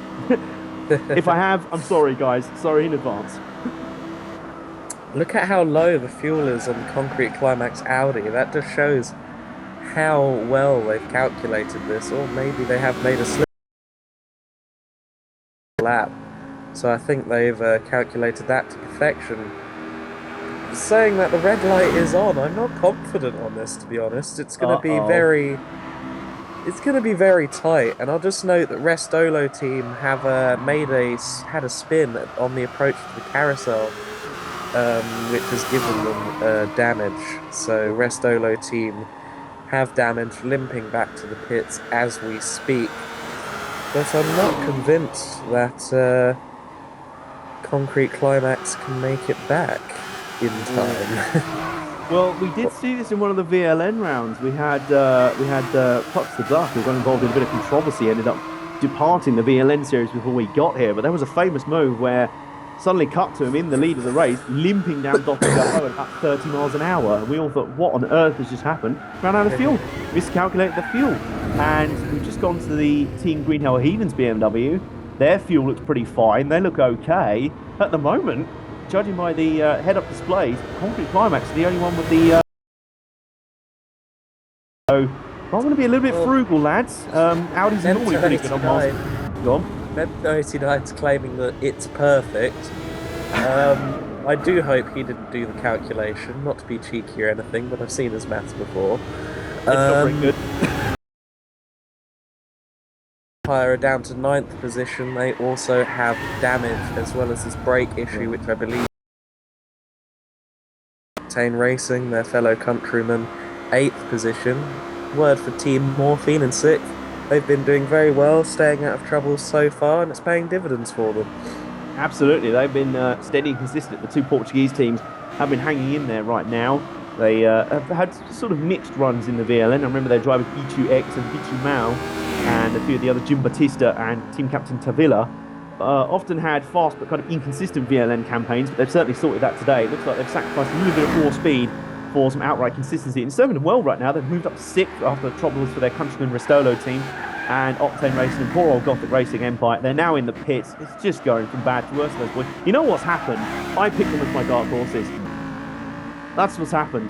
That's what's happened here. I picked them as my dark horses, and it's just completely gone down the toilet for them. So, but I said, go on. I'll point out that they're currently in 2nd position, but then again, I wish I hadn't pointed that out, because then the gods of racing have just been reminded of what I had said earlier. The gods of racing will conspire. Yes. Let's hope not. Let's hope not. We don't like enacting the commentary curse. We want to see the best for these teams, but poor old Gothic Racing Empire. It must be horrible for those guys because they're effectively limping around, hamstrung by that brake steering wheel rig they've got. Famously, I once had, I do a bit of sim racing right now. I'm nowhere near as talented as the guys out there. That's why I'm in the commentary box, not out on the racetrack. But I was doing some sim racing once, and I actually had the brake pedal on my steering wheel snap at the end of a long straightaway. So that was a brake problem. I hope Gothic Racing's Empire's brake problems are not that severe, because that was pretty scary. I believe it was the main straight of Monza as well, so that was pretty terrifying. As we have a look at the Octane Racing car, they've been the struggles of Gothic Racing Empire. Again, just like Team Morphine, hanging in there, in it to win it. They just want to make the finish by the look. Those lovely metallic kind of pinky red rims, it's very nice on it.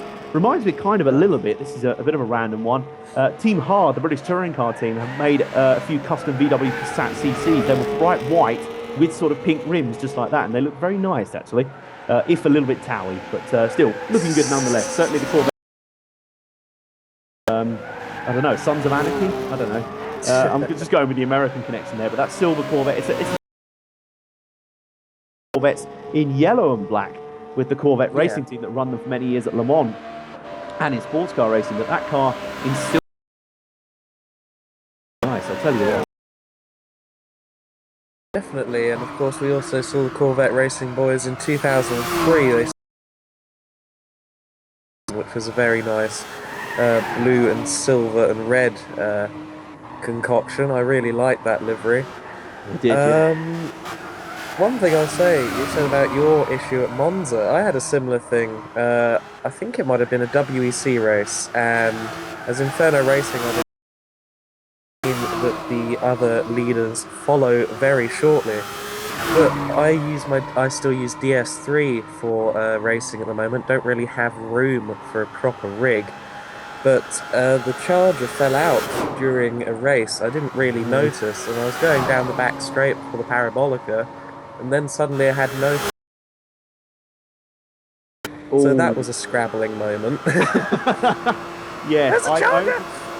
I remember that might have happened. I've had pedals fall out, the cable connected to the pedals fall out before. That was a bit of a disaster. Meanwhile, up front, we are into the best stop with the japery about our sim racing disasters. Let's get on with the people who actually know what they're doing in sim racing.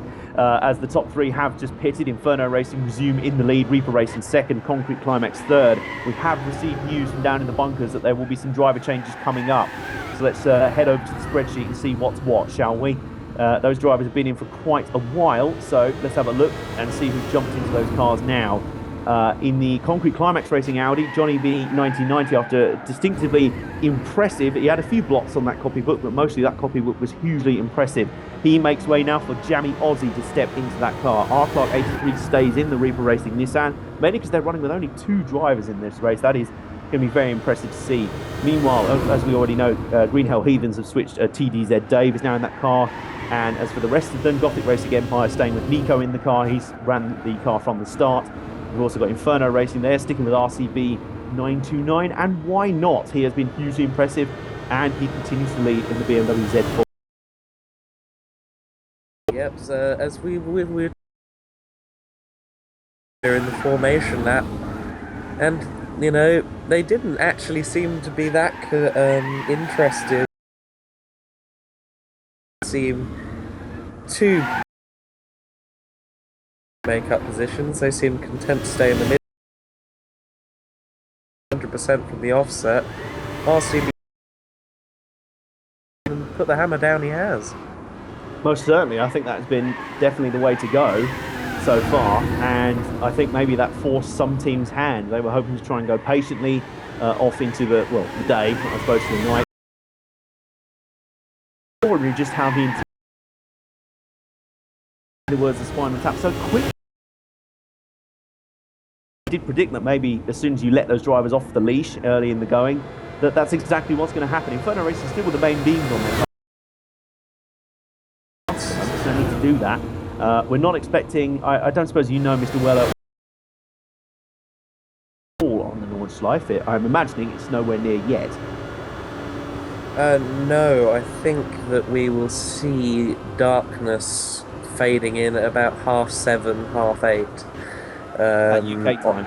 Yeah, UK time and the time on the game screen. I think that's when we'll start to see the daylight. As we saw there, Inferno Racing getting a bit squirrely. Hold on, we've got news here, which has put Poland 24 Racing back up into third. Surely not another mistake for the Audi boys. Surely not. We're still focused on the Inferno Racing BMW at the moment. We don't know what happens to Concrete Climax now, but that report No damage.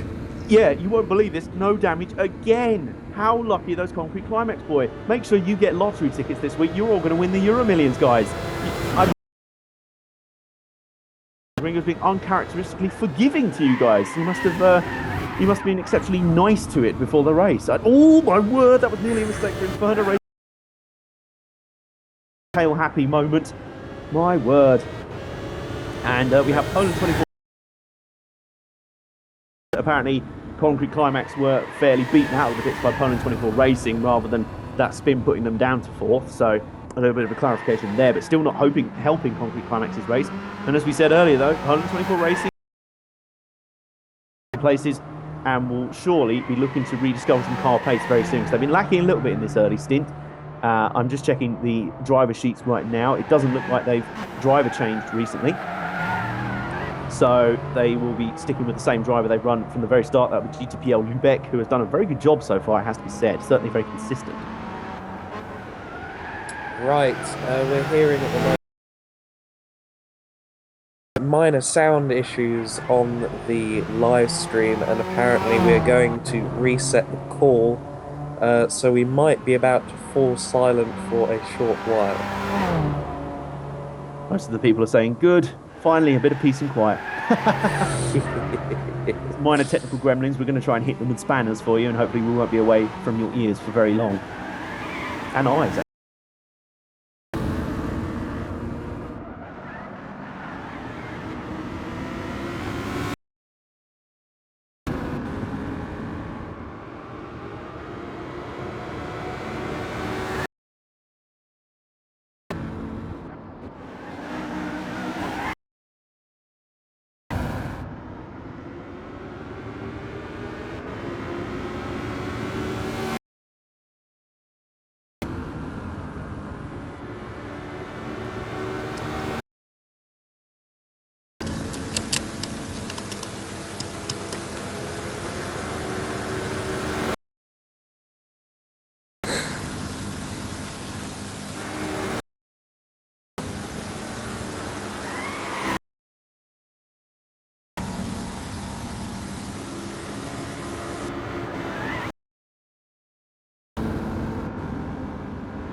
Right, so we successfully hit the...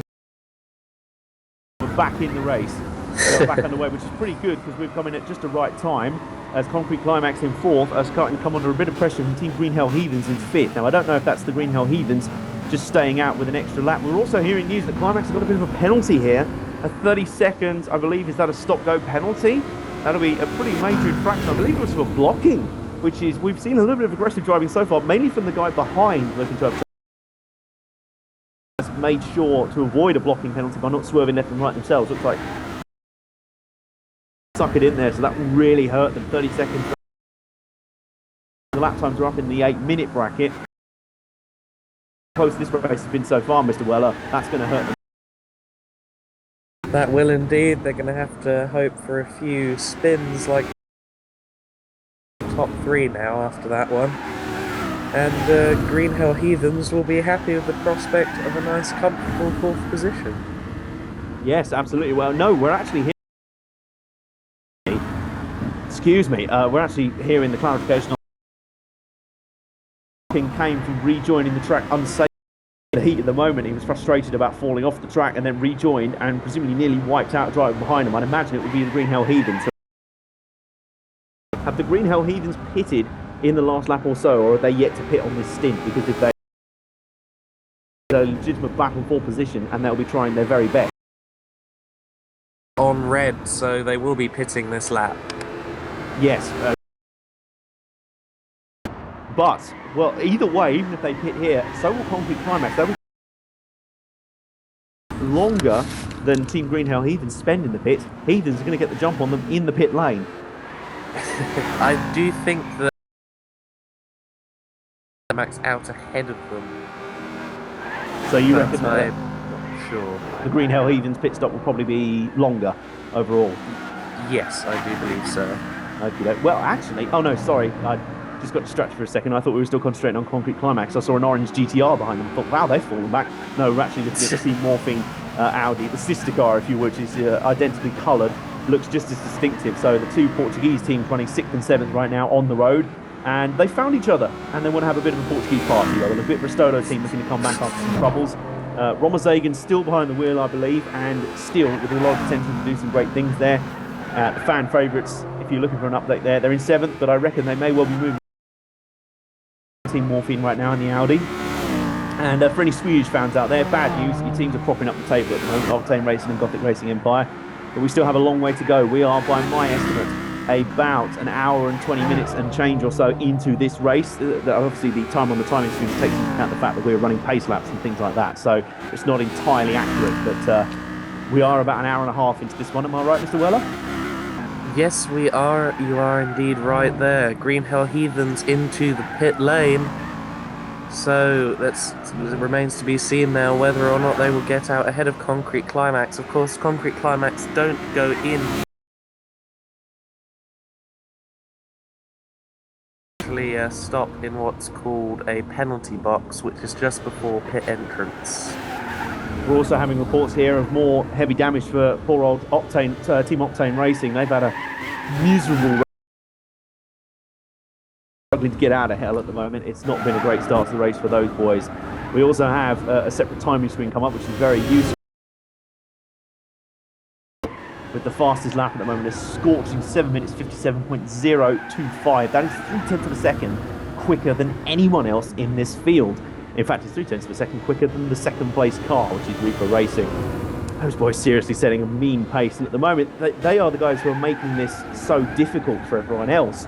Back on the Team Octane Racing story, by the way, apparently they have heavy damage over there and are struggling to make it back to the pits. So Gothic Racing Empire looks like they will be. They're actually saying on the team chat, be careful when you pass us, Gothic Racing Empire.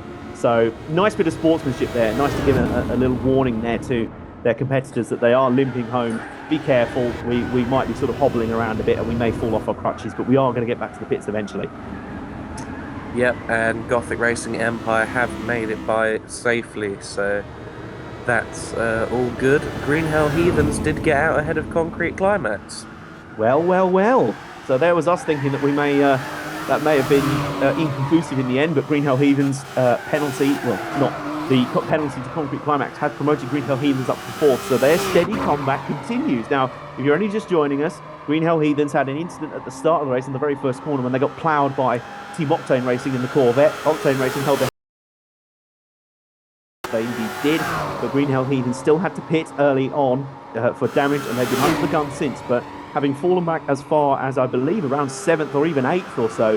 They are now back up to 4th through sheer force of will and raw car speed. They are honestly one of the fastest cars out here right now. They are one of 4 cars in this race who have made a 7-minute 57 lap. A 7-minute 57.807 was their best one.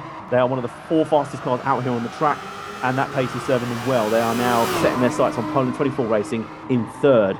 Meanwhile, we're hearing reports of Mr. Weller, a battle for 6th and 7th between the Portuguese teammates. Yep, TMR and Restolo apparently very close together on track. And that's an exciting prospect. I think they're 2 relatively even teams with 2 very different... Restolo can close up. I think they may have just fell back a little bit on the GP loop, but getting very loose there around the Schumacher S2. Hopefully it can be these teams. Absolutely, yeah. I mean, you did say early on Restolo team and the fan favourites, and goodness me, Romer Zagis putting on a Shane Van Gisbergen-style drifting performance through parts of the Nurburgring Grand Prix, Luke. They're certainly showing off to the fans. He's only 7th, but he doesn't care. He's having fun out there today, and we love teams like that. It is the spirit of competition in all these endurance racing. As Radio Le Monde do, they do have a Spirit of the Race award after all these races. I guess Restolo team are an early raw competitive terms. They have lost a little bit of time to their countrymen, Team Morphine. They will be looking to get that back up. I just love that orange GTR. It looks so nice. I think we're so used to the GTR being in those YouTube Grand different livery, and that bright orange, the only way to describe it is Jaffa Cake colours. It is bright orange and lovely. It is that car. I mean, I want some Jaffa Cakes right now just looking at it. I'm not sure. Does not spring to mind. I remember when the Nissan GTR GT3 car first debuted in Blancpain. They had it in a very nice dark blue. It was a very plain livery, much like this base model GTR that we have in Gran Turismo. And I think it looked very impressive in that shade of blue that they used to drive in. Yes, I vaguely remember that car actually. Now you remind me, it did look very nice. That was before the GT Academy branding really settled on it. But maybe I'm just a bit hungry. Maybe that's why I'm getting the Jaffa Cake vibes off of it. There's definitely a very bright zingy orange, that's a technical term, and it means you can't miss it out on the track. The number 77 Restolo Portuguese Nissan GTR, which is still hurling after Team Morphine Racing. And good old Octane Racing, they're being very sporting right now. They are messaging the other teams from their bunker, letting them know, be careful when you pass us. We are limping back. We are in limp home, hobble home mode.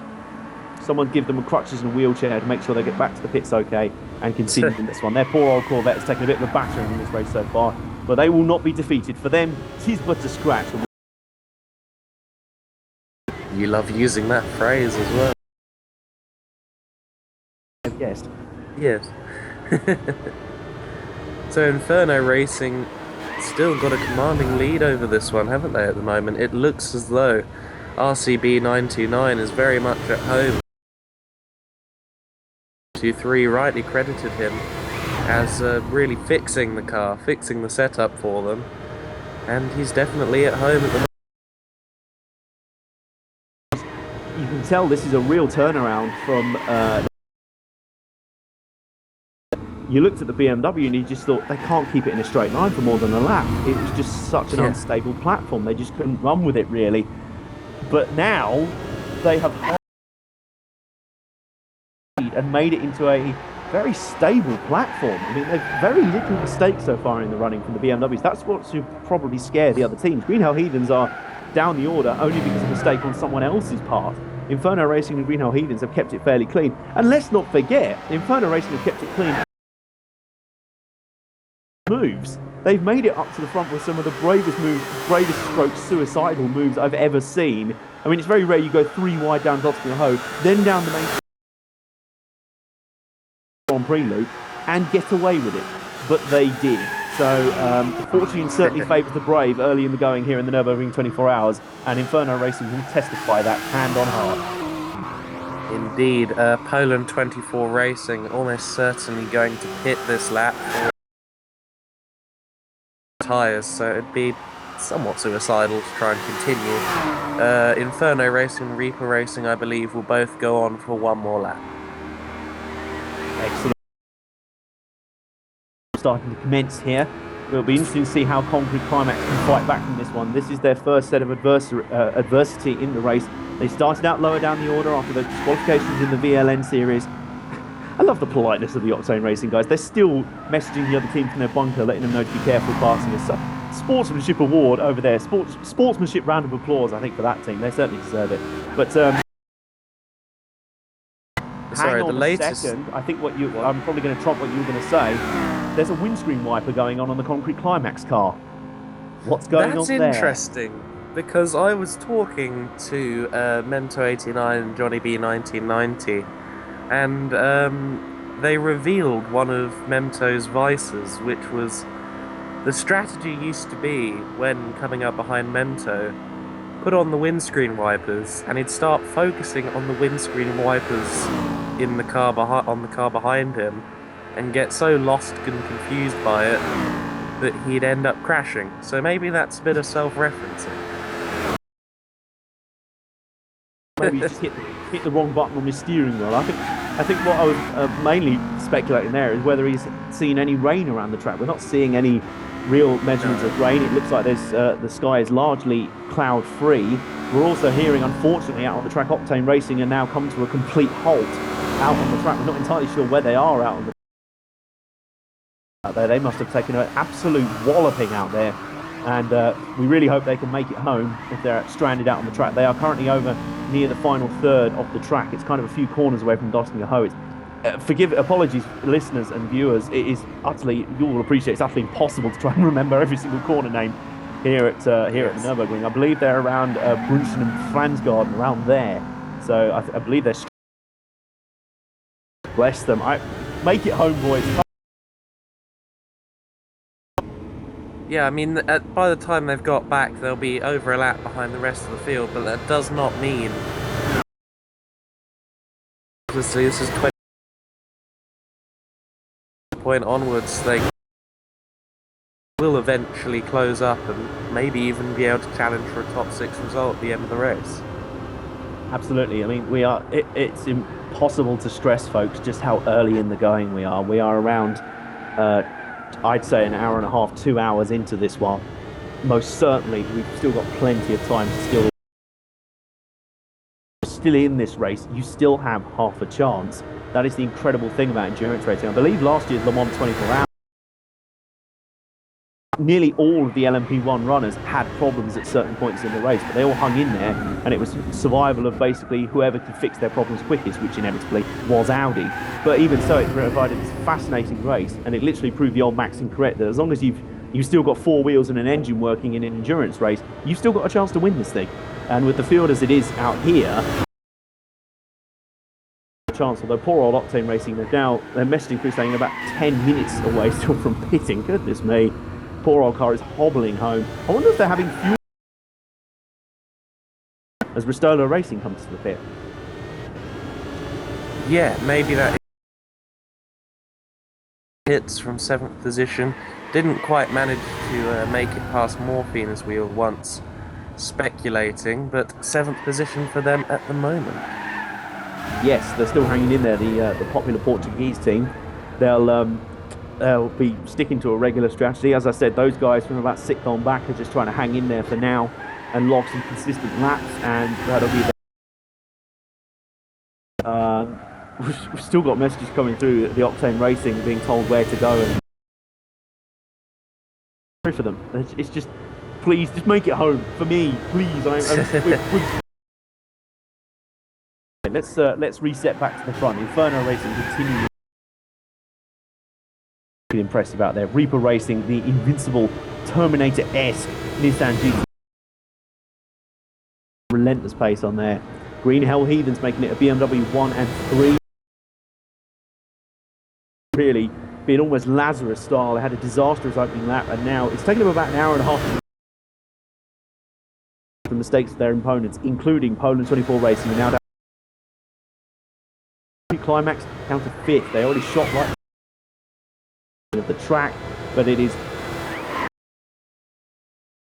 showing that these are almost inconsequential. But we're now getting some news that Concrete Climax is catching Poland 24 Racing. Does not surprise me at all. That Audi has been one of the fastest cars out here today.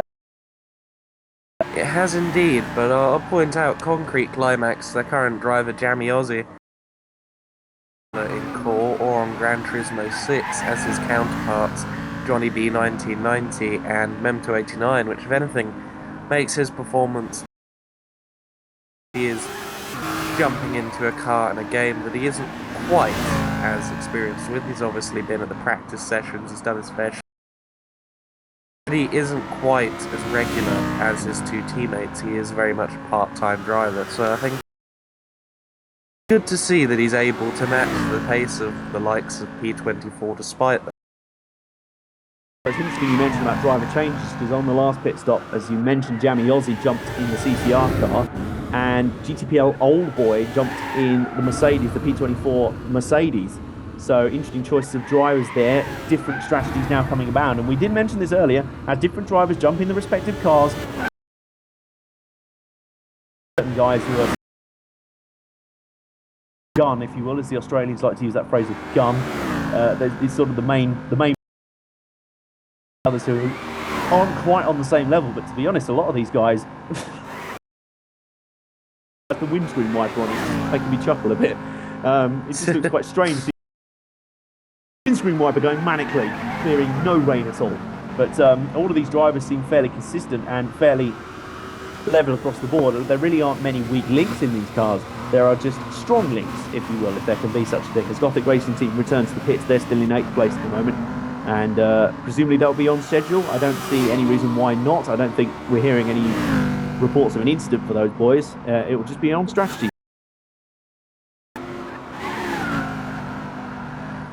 Indeed, all well, no deviations. There are no issues for them. Apparently the windscreen wiper is a Jamie Ozzy signature, so apparently that's another way for the viewers and for us Hang tell on. who's behind the wheel.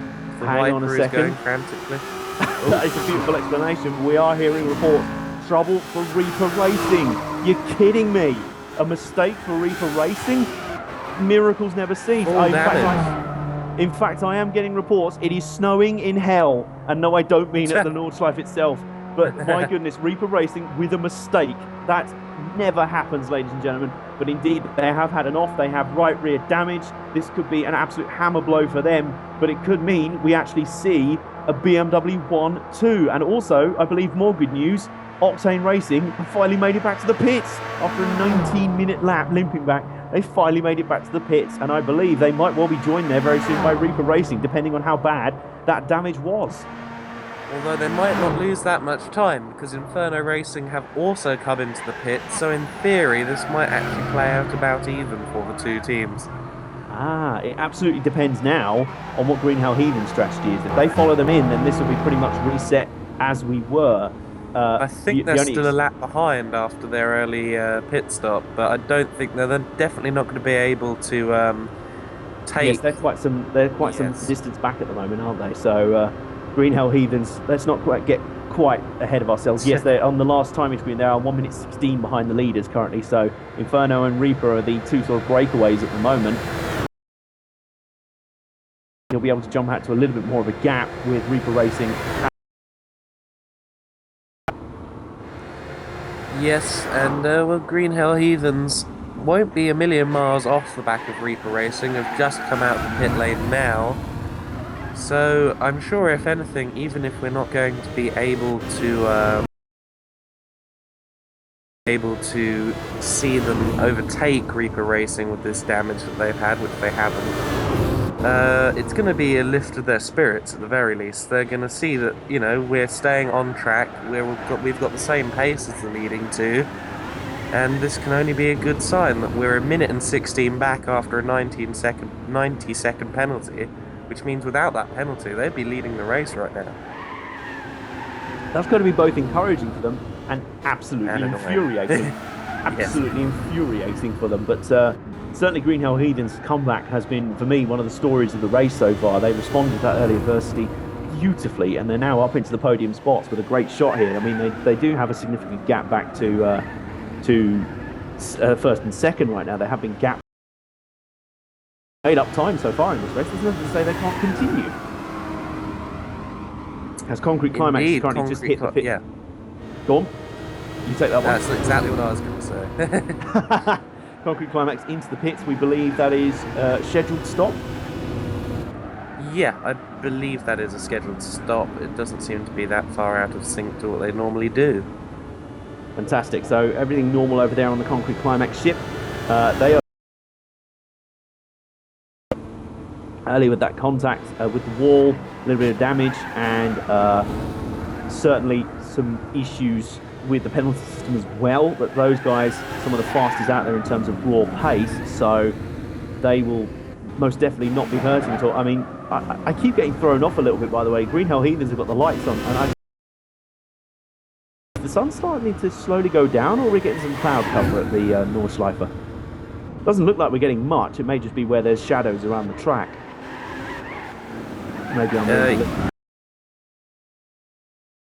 quite as sunny as it was before. I don't think that it's going to be properly dark for another. Yeah, not until around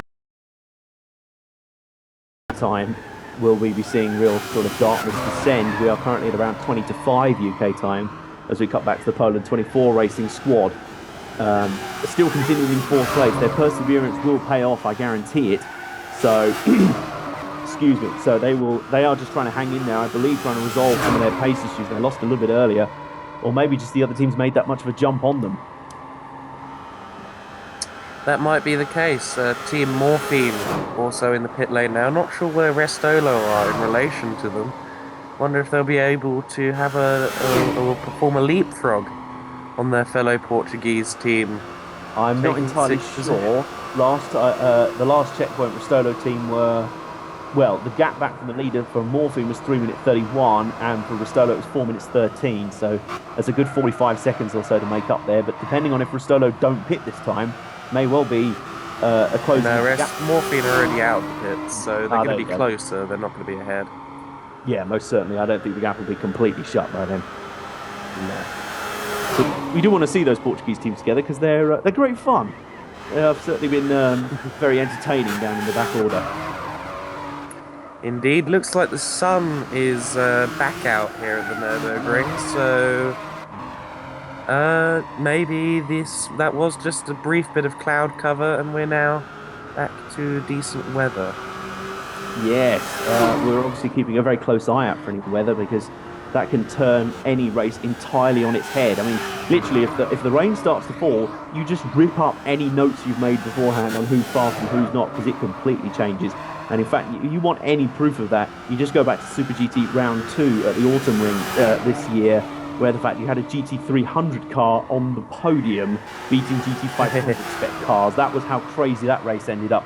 It was an absolutely bonkers race, and just proved once and for all that any kind of indicator of who's fast in the dry completely goes out the window in the wet, and it is literally a case of who can adapt the quickest to the miserable conditions, and in many cases it's not entirely who you'd think. Definitely, it's all. There's always a matter of chance in endurance racing. Super GT was what, 90 minutes? So in a 24-hour race, who knows who could of the race. I mean, anyone in this. Oh well, Le Mans a few years ago when Coles R10 was being campaigned by the Audi Works team.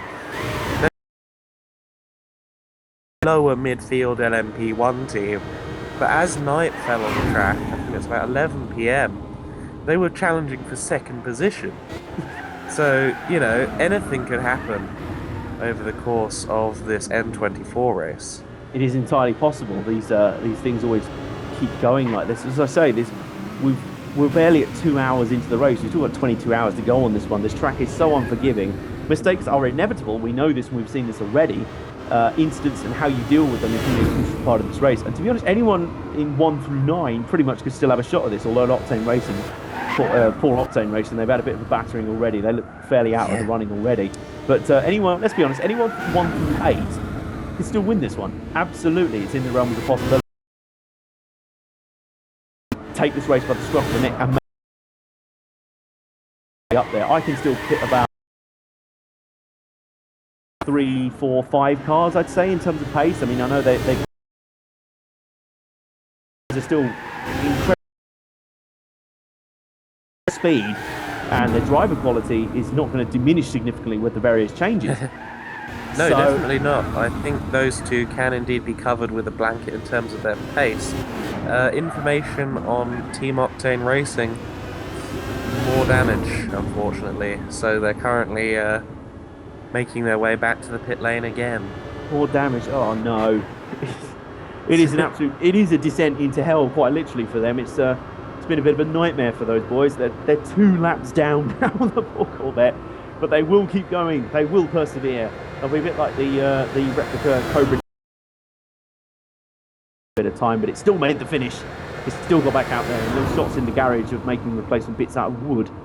It's just like, nope, it's whatever we need to do. Racing have the same spirit. Let's hope that the spirit doesn't lead to any of the trees around the green hell being chopped down for spare parts. At the side of the road. I'm making a new spoiler. What, out of some tree roots? Okay, that'll Yep. home, then that's what you need to do. And the way Octane Racing's race has gone, I think nothing's out of the question for them. We're hearing something about a penalty for White's line going That's through my tall. mind. Sorry, that's a bad That's going pun. for tall. Oh, that'll be for Team Octane. Oh, that's just cruel. 4 penalties It's for cruel, damage. but it's the rules. Unfortunately, if you It's don't cruel. enforce it for It is. someone who's last, then Yeah. the person It's who's in cruel. first later in the race could make the same argument. I'm just sentimental, you know me. I'm just like, come on, have a break. They've had enough already. You can't really punish them when they're last by miles already. But bless them, they will keep going. They will persevere. They will not No, give up. definitely. They They will. represent the spirit of endurance racing. So 7:57 currently 7:57.025, the fastest lap we have seen so far. At the moment, Inferno Racing with that fastest lap of the race. So what do you think the quickest lap time will be from someone here today? Do you think we'll see a 7:55 before the N24 is over? You reckon we'll go below 7? We'll hit a 7:55 at some point. That's very confident, but I wouldn't, not entirely out of question. As Green Hell Heathens have just pitted, by the way, they've relinquished third to Poland 24 Racing, but we assume that will be just a strategy move, and on the next lap, the third. So I think by far and away, no. Get a high 755, I'd say. That we haven't broken into the 756s yet. And we get cooler racing conditions out there. Cars are running faster. We'll get better lap times out there. That's faster lap time. So when the night falls, but obviously you've got the trade-off of decreased visibility, and I really do mean that. At the Nurburgring, there's no floodlights. It's whatever your headlights can see. And as these guys will find out and have found out before when running the VLN, that's not as much as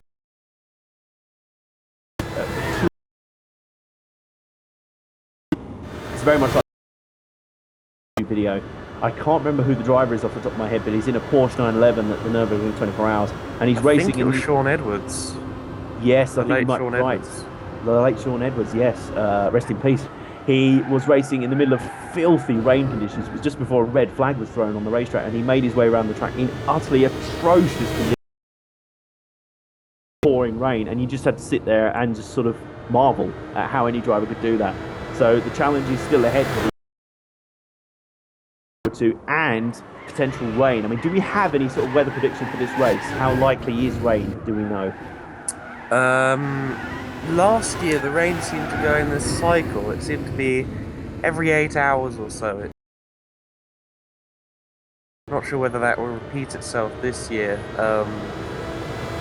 But PM at least we can expect it to be dry. Watch as it rains the next 10 minutes because I just said that. We've just commentary cursed that one, so yeah, you better get the rain tyres ready because it's coming now. But no, I mean, I'm not hoping for rain, but it's certainly the driver's. As I said earlier, maybe for teams sort of lower down the order from about 5th on back, maybe they'll hope for a bit of rain because also, if I remember rightly, it was when Poland 24 Racing in the first round of the VLN. It was when the rain came that they really jumped out into a commanding lead that was never heeded. So it was when the rain came that those guys suddenly turned it on and really cranked out the fast laps in the rain. So maybe they'll be maybe hoping for a little bit of rain. We've got news of a move on TMR. That'll be change the position over in between the Portuguese teams. Sorry, just getting confused with my acronyms there. And the Portuguese teams, their battle has resumed in earnest, which is great fun to see. Those guys having a little bit of a personal battle. The inter-Portuguese battle continues. So Ristolo now up to 6th place. I don't know if that's just a pit stop swap, as in one team are going one lap further than the other, and then it'll be reset on the next lap or vice versa. I don't believe it is. I believe that is on the track. And Ristolo Racing in the Team Jaffa Cakes GTR, I'm sticking with that resolutely, has moved up to 6th place. I believe there's still some distance. You'll let me have some Jaffa Cakes, thanks. Yeah. I believe there's still a fair distance behind the Concrete Climax Audi in 5th place. Let me just, yes, they're up to 2.5 minutes behind, but still in the going, still there. And we got the... But 2.5 minutes behind Concrete Climax, considering where they were last time, almost 2 hours into the race, once again shows a brilliant improvement, as in a progress curve for the drivers, their consistency, their speed, their skill in setting up. And yeah, testament to rest. Absolute testament. A nice rhyme there. I like that. No, they've certainly been the most improved out here. Test, rest, sort of, ish. In my mind, it was. No, they've certainly been one of the most improved out here. They've been really impressive out there. I am noticing, by the way, that the lights on the cars are starting to make more of an impact. They're becoming more and more visible, and I'm noticing less sunshine out there. Adam, I thought you were just being facetious when you said it was a commentary curse. Is the rain actually on its way? Don't know. We'd be the worst weather forecasters ever. We'd be on kind of Michael Fish levels, wouldn't we? Yeah, I mean, if people ask me, I don't tell them based on that, so... Yeah. Oh, it's fine. There was no chance scientific. of rain at all. Oh, well, that went down the drain, didn't it? For goodness me, we might yes. Go on. Go, no, you go. Well, I think we're about to say the same thing. We might well be restarting the stream in a few minutes just to iron out a few more technical gremlins for you. It's just happened a few times. Hopefully it won't be midway through a battle. We had a slight battle going on last time when that happened, but those gremlins are kind of tenacious. But then again, so are we. We'll go back to hitting them with spanners. So that'll be coming up in a minute. But for now, just to give you an indicator of where the lineup is, we've got Inferno Racing out front in the BMW. Polo 24 Racing 3rd in the Mercedes. Concrete Climax up to 4th ahead of Green Hell Heathens. Have they had an issue there? Perhaps. Team Ristolo Racing out 6th. Team Morphe 7th place. Then Gothic Racing Empire down in 8th. And poor old Octane Racing miserably down in 9th place. But still going. Still going. We love that pucky survival instinct. But I just want to come back to the Green Hell Heathens issue here. They're down to 5th because something happened there. I'm beginning to wonder if their pit stop a little while ago was actually on...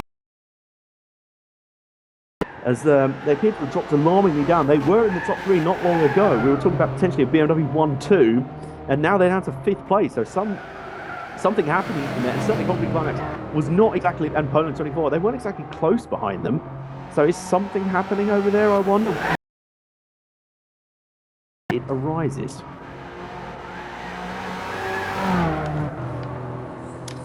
Mr. Weller, we were just discussing hopefully nothing's gone wrong there.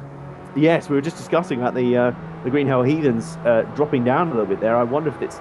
we're just getting news through it was rear end damage, so they have had some sort of incident out on the track.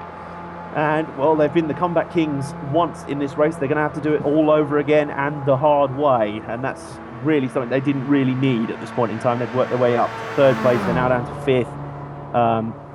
I'm not sure if that pit stop they had a little while ago was to repair that damage or if they've had it since then. If it's the latter, that is even more of a hammer blow. I think it's the latter. It's dropped down to 5th place. Well, the stream is just restarting, so we hope to be with you soon. I'll be back in a second.